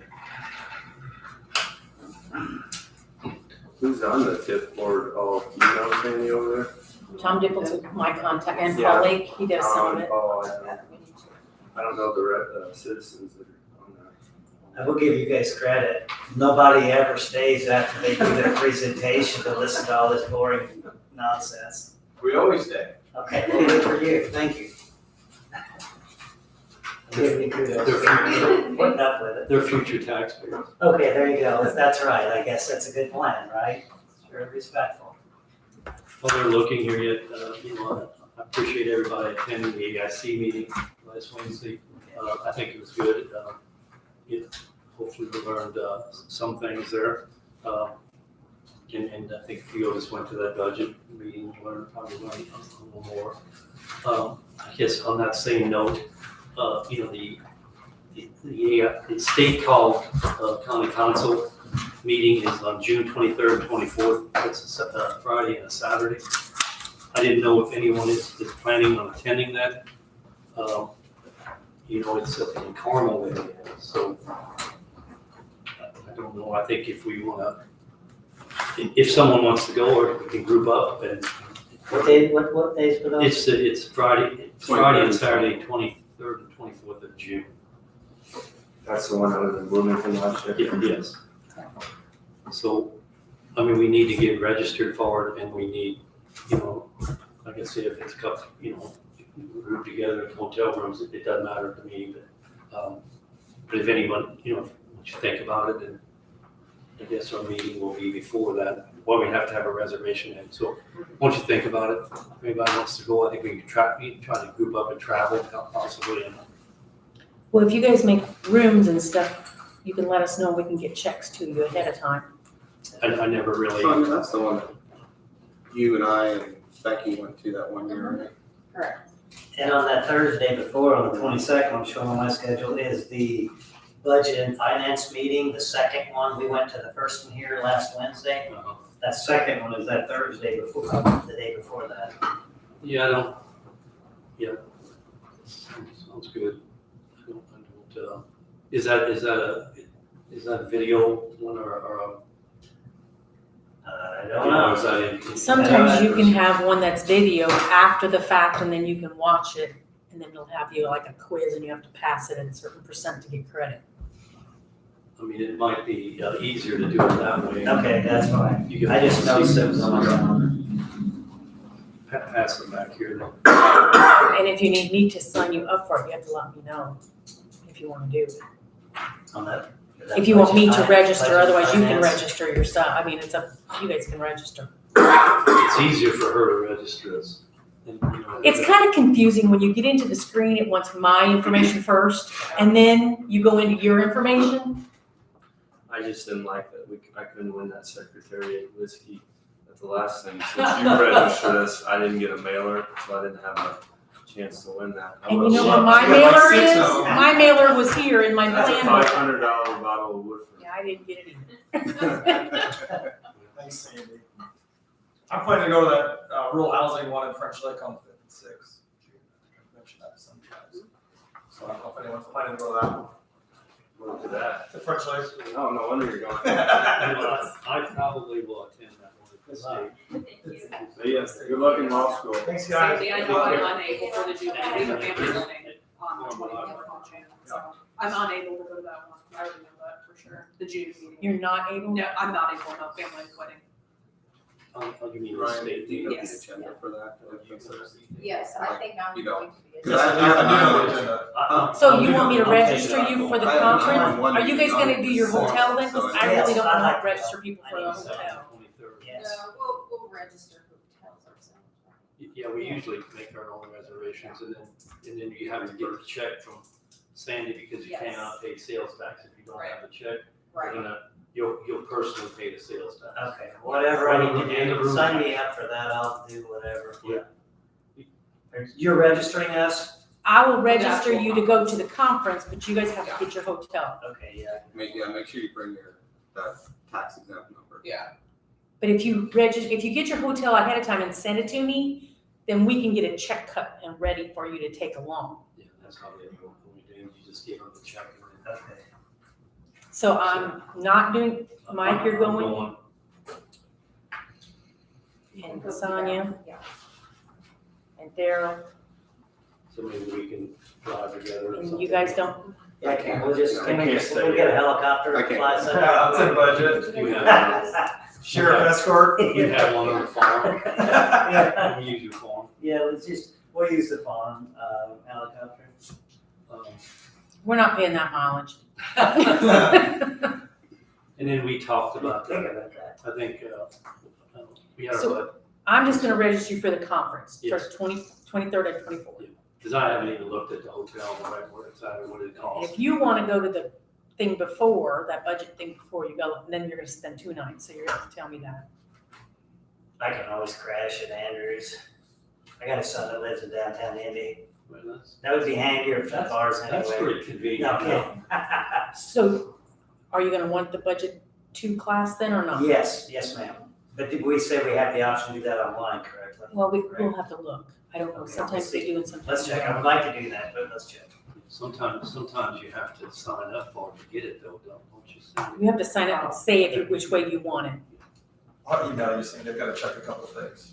Okay, I can go. I won't sign up for you yet. Just let me confirm it. I'll shoot you an email.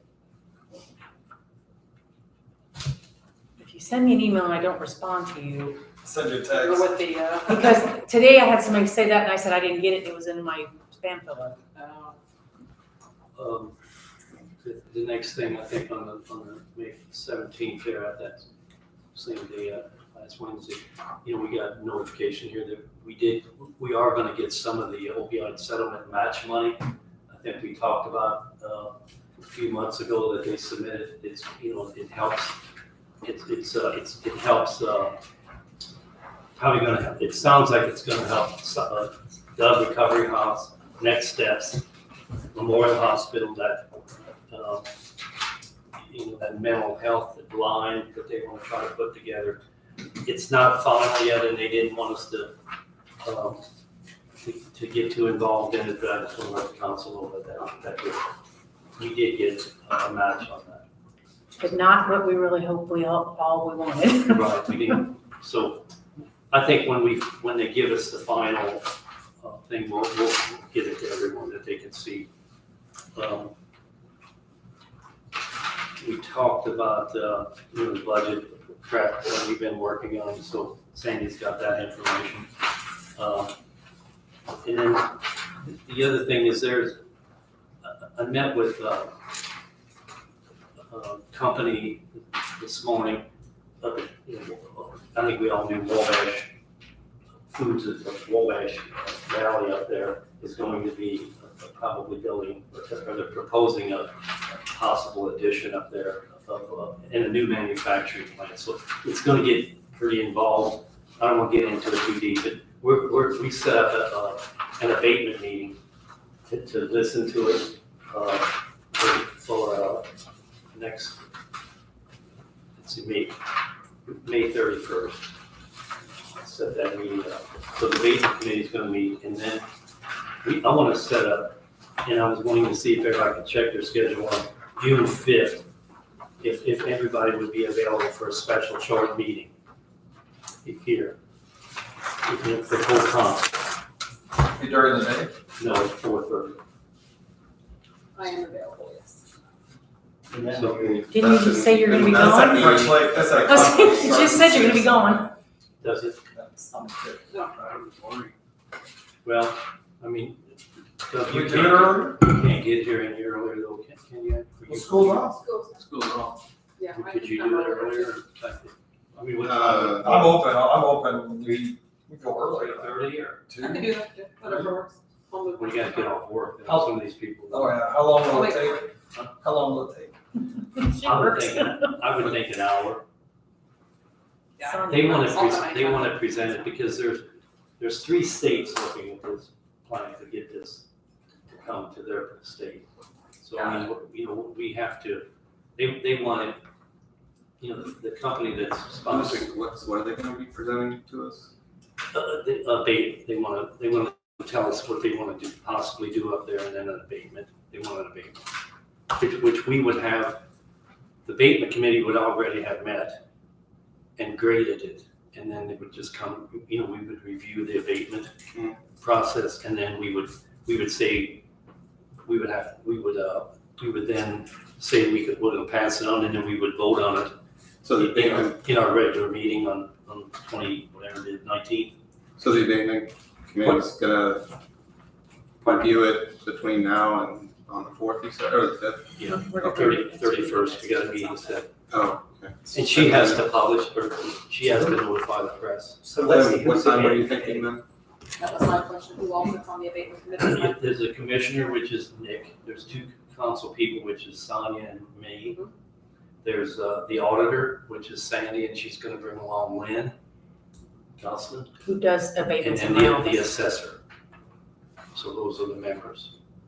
Could we do it on the 12th before, the Monday, the 12th before the meeting? June 12th at 4:30? Well,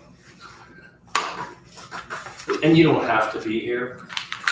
I think if we can move the time up, it would probably be better because people are coming from the company that's gonna be doing it. Are they good with the 5th? 5th. Right now, we got the 5th down. Oh, early. I'll make it work. Can we go, what do you think? Well, whenever, it works for me anytime, 3:30, That's great. 4 o'clock. I think 3 or 3:30 would be good. Where's that? Alex, is that a problem for you? I don't think so. I could do mornings or probably, like you said, early afternoon should be fine. Well, I'll just think everybody's gotta work, so I don't want to tie up the middle of the Can we day. do a morning? Would they do a morning to come down and go back? No. I could try to change It'd that. have to be late. What time did you time with? I set it up at standard time, 4:30. Oh, I okay. set it up, but I mean, we can still change it. Whatever. It I don't seems like think it would make more sense to do the 3:30, you know, to keep it around. 3 the or same time. 2:30 or something like that. Let's go 3:30. I mean, that still gets you up in 2 hours. So, That'd be good. I think it starts at 6. So. You wear your suit and tie. Get all did up. You look, So we're doing a 3:30 on June the 5th, right? you know, if that's, Whatever. 3:30. and like I say, as soon as I get more information, but I hate to, it's a big company, and you know, they're an egg breaking facility up there, and it's gonna get into a process, they're gonna do more processing up there. This is where they're gonna maybe make the You know, breakfast. ready to eat breakfast type things, you know, like regular. I think everybody's known that they bought that old Indiana furniture plant. But they said they got other, you know, I mean, it's not a done deal. So they're trying to get state financing, state help, and they're trying to they want the county to be part of it. And I don't think he's not trying to gouge the county in any way, but under our abatement program, if they meet the stats, or Sonia, you've been on them, just like Fisher Foods. I mean, you have to meet the standard, you have to hire so many people, you have to do this and that. So, Yeah, it's a point system, right? yeah, right, Yes. points. So you have to make a certain number, yeah. And then that's how we base it, And all that. that's how we base it. Okay, so 3:30, I'll change it on June 5th. And then our next meeting's, you know, June 19th, standard meeting, July 31st. And then our budget hearings. At the July 31st, I'm gonna try to get a few of those budget entities that we don't really do their budget, but we have to review them, so I'm gonna try to get them there to give us a little less stuff to do on the 16th. Yeah, that would be great, Okay. that's great, I'm trying to get them if they can come. great news, you know, because some of them are, like, speak a long time. And then after that, we don't really have any monthly meetings set, but we need to start setting them for these. I gotta tell other entities so they can advertise in their budgets, because we do adopt 5 budgets. So One being our own and then 4 other entities, because they don't have an elected board. I guess first question would be, do we want to meet again in August? Or do we need to meet again in August? You know, we're meeting August 16th, which is Are all day, right? a whole day. Do we need to meet in August again on the 28th? Because our meeting's on the 31st. July 31st, right, yeah. July 31st, and then the 16th would be an all-day budget And then September. and non-binding review June day. 19th, right? Yes. June Did the council 19th, meet June July 19th. Regular 16th? meeting, June June 19th. 19th is our regular meeting. Okay, and then the next meeting is July July 31st. 31st. And then August 16th, all day. So my question is, do you think we need, council, do we think we need to meet on the 28th? Because then our next meeting will probably be September 25th. If we stay with the same cadence, yeah, right. Did the council meet last year twice in August? Just as a. Well, reference. sometimes it's a good idea because then you have things that might have Yeah. got out of kilter or But additional otherwise you would essentially appropriations. be 2 You kind of months keep them on that same routine. Yeah, I'm good on the 28th, that's what we're asking about. Mhm. Okay, so. Yeah, I mean, I would be 2 Yeah, we years met at twice September, last year. so that makes sense. Did Oh, we have one last year then? Yeah, we did. Did we? Yeah, Right, so that would be August the 28th. because it was earlier. We had like, our budget meeting was earlier, I think it was a Oh, week earlier earlier or than- something. It was the Monday after Yeah, it was like Charlotte the Fest. 7th or yeah. something, yeah, it was That's true, super yeah. early and then, so we met at the very end. I'm going 4:30 then. So August 28th, and Okay. 4:30. And then September 25th at 4:30. Would it be possible to do a different day other than the 25th? The 26th? Yeah, sure. Good. You want Monday Night Football? I am. You I'm are? in Kansas City. Kidding me? this one is gonna be tough. I You're figured beginning that to was sound like opening Barbie. weekend. Monday, what are you doing? Well, I mean, what You about? can make it the 18th? Monday Is before. that- 18th 's great. You going to another? No, I'm home now. So let's go, September 18th, All right, is that right? September 18th it is. It's all about Ryan. I only missed- Canada was the big one. Now, in October, we have to have a public hearing for our budget, and it has to be 10 days, at least 10 days before our adoption, which has to happen before November 1. So in the past, we used to do public hearings on Wednesday evenings around 6 to give working people a chance to come since it's a public hearing. Not that we ever have anybody come, but they're welcome. I know the week of the 15th is fall break, just, I will be out that week. yeah, so I think everyone will. So October, My fall break is the week before, so Of we'll course. be splitting, Yeah. a couple of days the week Okay. before and a couple of days into the fall break, We're so out at 12th. 9 a.m.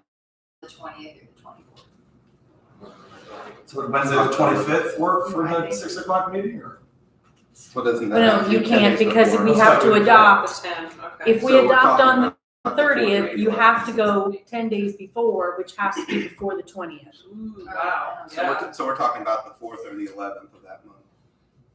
It can be at least 10 days. Yeah, It doesn't have to be exactly, it has to be at a minimum 10 days apart. 10 business days, right? October 4th? Did you go So over? if you say our Oh, yeah. public hearing is the 4th, you can adopt on the 23rd or the 30th. Would that work?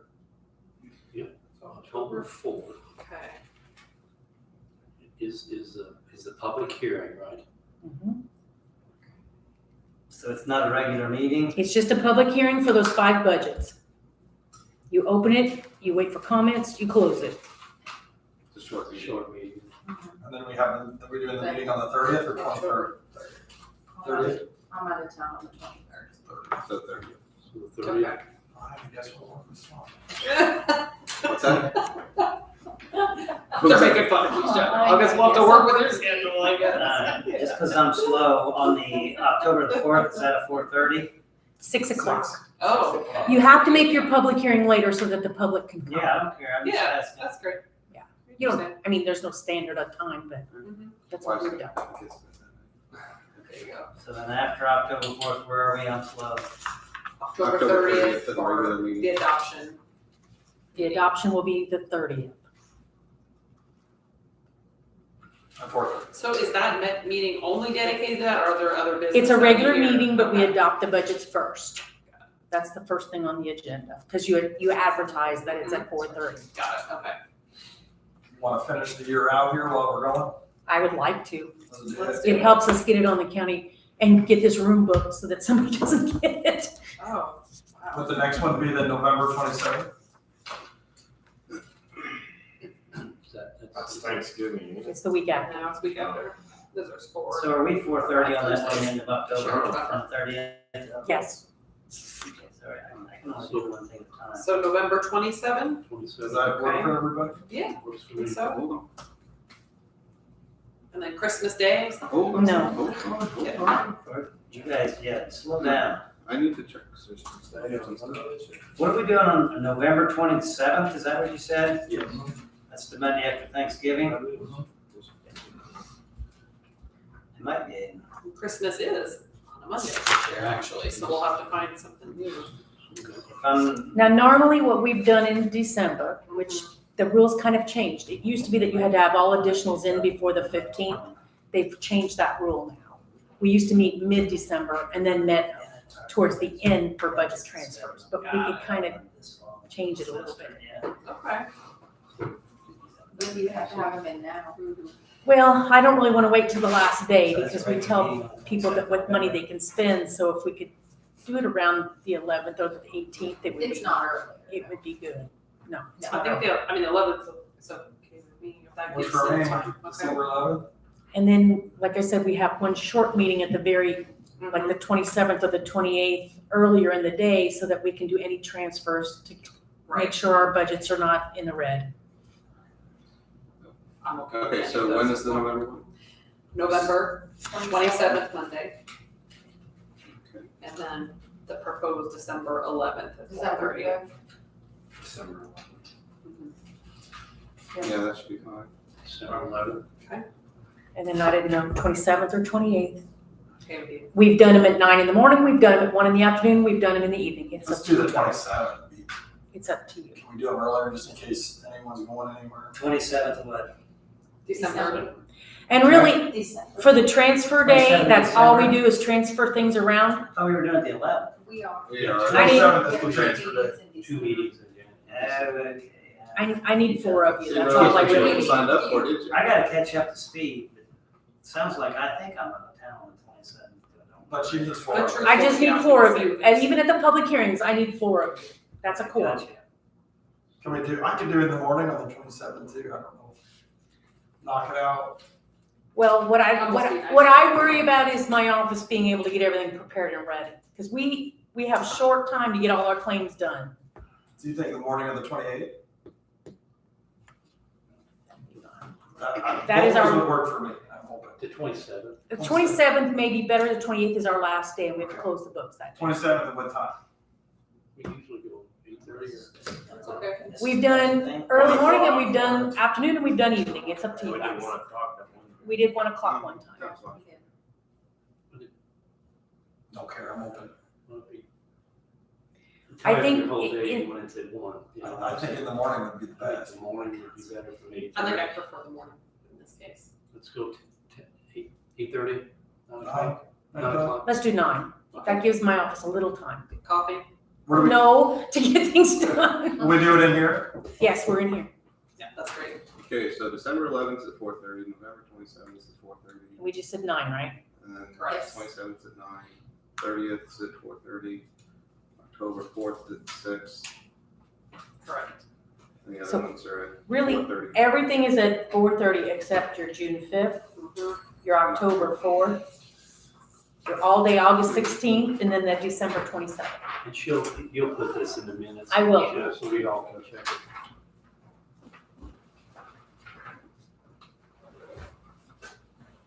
June 5th at 3:30, right? Yeah, that's the. June 5th at 3:30.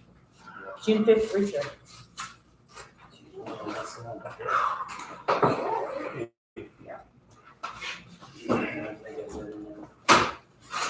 Jesus, did you have anything for us yet?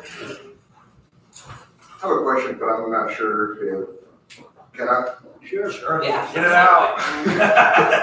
And Tom, again, doesn't know, but I'm just representing myself and I'm important. My only question is, why is the council so hesitant for the public safety tax? I know a majority of it goes to Jasper and a small percentage goes to Huntingburg, but we need the money for public safety, the dispatch and prosecutor's office and us. So I know we're not getting a majority of it, so, but we're still getting over $800,000. Why not go after it? I know it's not the popular thing. And I know as a kid, your mom gives you a cough syrup, you don't like it, it's good for you. You don't like it when it sits there. Same thing. You guys were all elected by our community.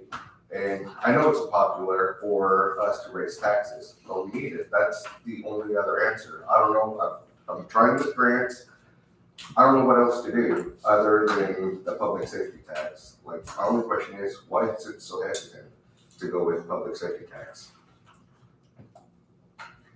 I don't know that I've ever 100% said that I was against that one way or another. I think that it's just still part of an information gathering phase, but I was under the impression though that the groups that got together in December, January, were gonna be presenting to all the different councils, and I haven't heard anything about that, so that everybody in a group would have that same benefit of that information. I know we're all aware of it. It's almost like the city's shut it down. Well, so I. They're still in I'm talks curious about it, what's I been. believe. They still haven't chose either yay or nay either. We can't do it by ourselves, anyway. Correct, but we need somebody to essentially start the movement, and everybody's afraid to make that first jump and say, okay, I want to start it. I think once it starts, I think everybody will follow in suit. I've had several meetings with the Lions Club. I've had a meeting, myself and Chief Nathan Schmidt, Ferdinand Chief. Unfortunately, the sheriff was out of town, so I went in his place. And we talked to the board of directors at Spruce Valley Bank. So we talked to a lot of groups, and when you present it to them initially, they're like, we don't want more taxes. Hey, this is what it's going for. This is what we want. Recently, the sheriff and I were in Scottsdale, Arizona. Have any of you guys been to Scottsdale? And beautiful, beautiful city.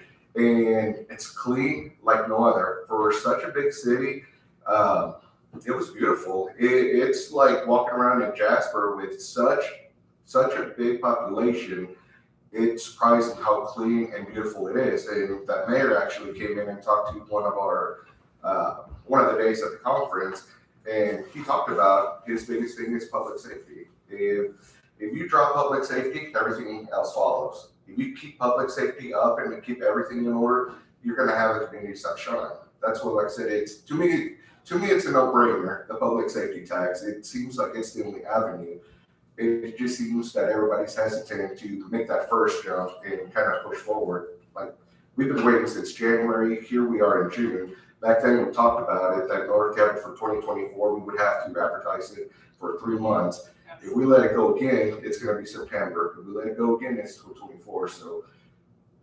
And each of these councils have to have a public hearing as well, and so that would take time, as I understand. But I thought, my impression was from those earlier meetings that a group was gonna come and speak, because I don't know that, I mean, for example, Daryl wasn't even on, caucused in yet. I don't think he even heard some of the initial conversations that went on. I know he's caught up some since then. So I guess I thought that the group was gonna travel to different places to do that. Personally, I've been on record that I'm not in favor of creating any new taxes until we exhaust and look at all the options that are out there.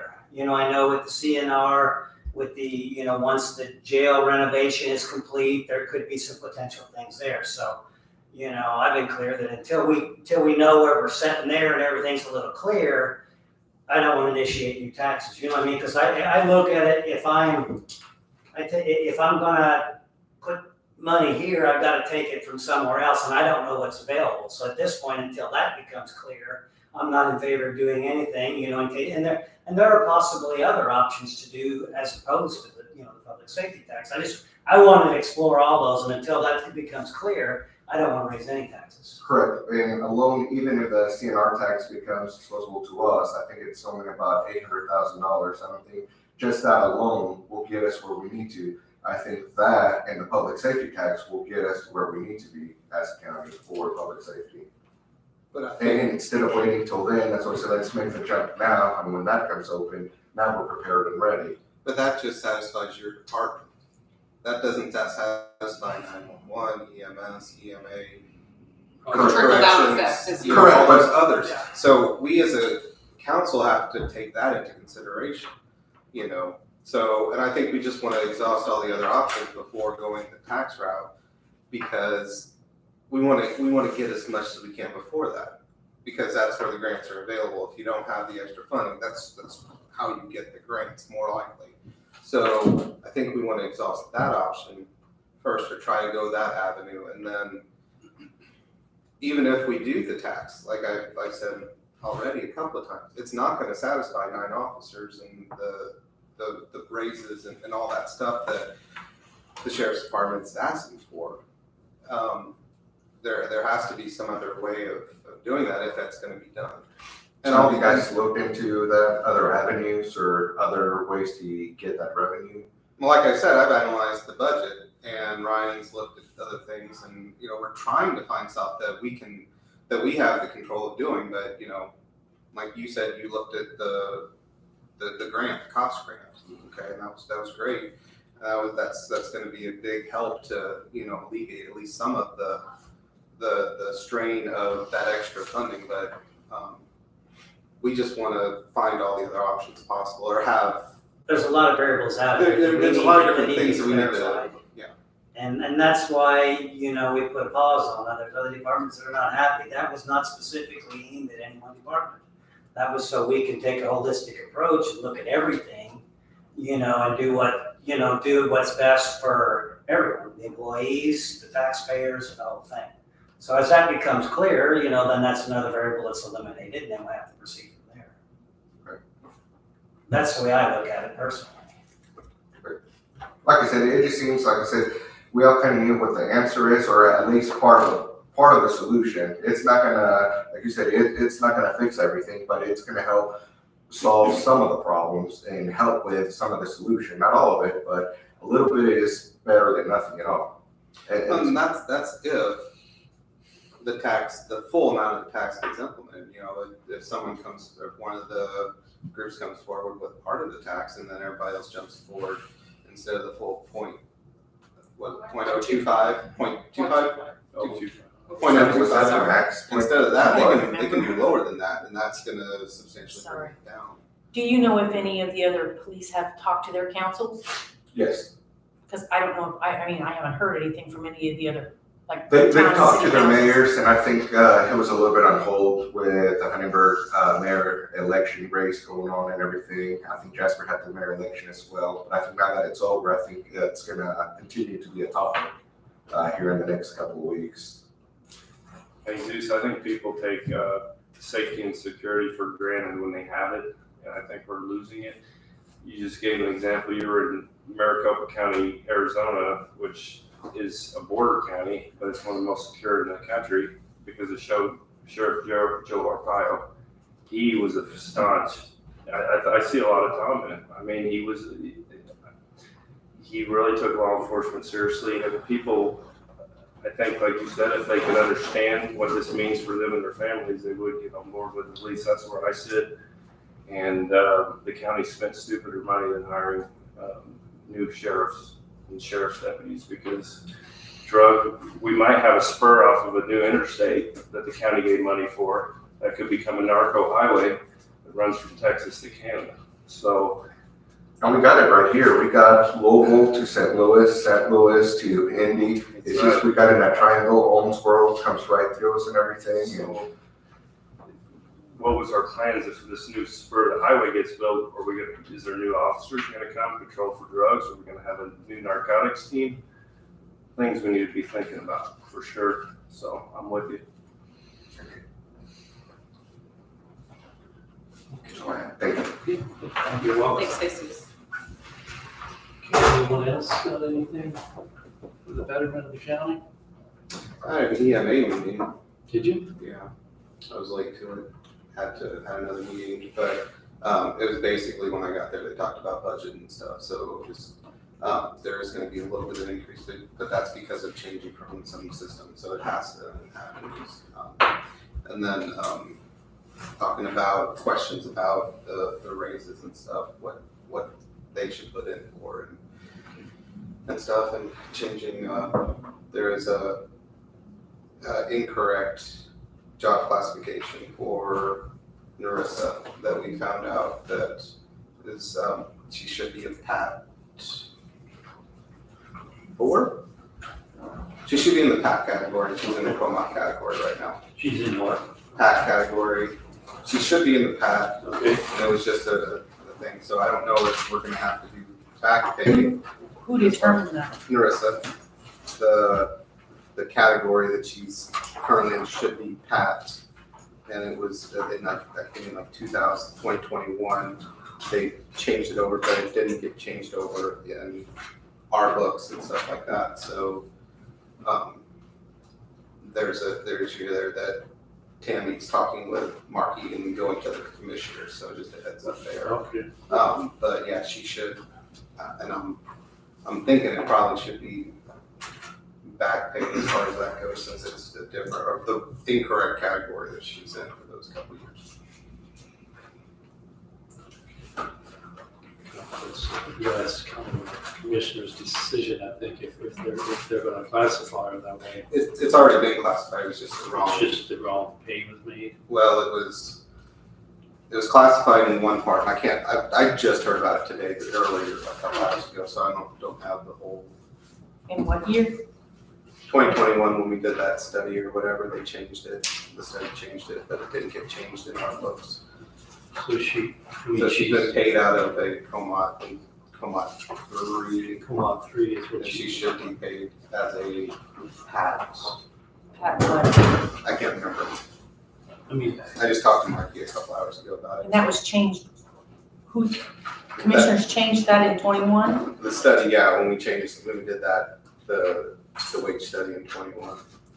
I mean, Gary was paid, Gary was paid that same, I mean, we just kept that all the same. I don't know, let's see what she's got. It's according to the classifications, it's right here. I mean, unless we made a mistake, That's there was a mistake made, yeah. And when it was changed over. So for budgets, we're gonna take that and we're gonna adjust it and send it out next week to all the department heads and then have them start filling out their budgets and getting them back by July 1. That's right, yes. Yep, get started on this. And you don't wanna go through the process where they go to Marky if they want above what they're We asking. decide that's not gonna happen this year. Okay, so they just put it in their budget, then they'll come that day and request it and talk about it then. Right. Okay. No, we're not gonna do any more of that. We decided that last year and that still showed up somewhat. Yeah, if they put in for it, we'll just do it on a case by case basis. I just wanna know, because they'll be asking. We will be having a department head meeting June the 12th. on June 12th Okay, at 8 a.m.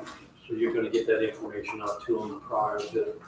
Well, I kind of already told the department heads, but the budget stuff will get out next week. We usually go around June 1st, What time is it from it? 8 a.m. Yeah. And it's downstairs. It's downstairs. Can only 3 of us attend that? It's not your meeting, you're just gathering information as far as I know. Because I think. I plan on being. Because the commissioners are gonna hold it. Because Nick and Cerise are both gonna be there as far as I know. Pardon me. What date was that? June 12th. What time in the morning is that? 8 a.m. I got it. Okay. Don't forget your wellness screenings for your, I mean, that's coming up, so I don't want you all to forget next week, or in 2 weeks. You got Yeah, it. so start drinking a lot of water. I did mine already. It's on June 12th. I think it's all right. I do not. Okay, so I'll entertain a motion. Doesn't sound like I'll make. Sandy, you have anything else or? I do not. Okay. So Doug, you made a motion to close the meeting. Second. I'll second. Sonia seconded. All in favor, say aye. Any opposed? Time to go home. Okay. Yeah, Time to go back to work. Okay.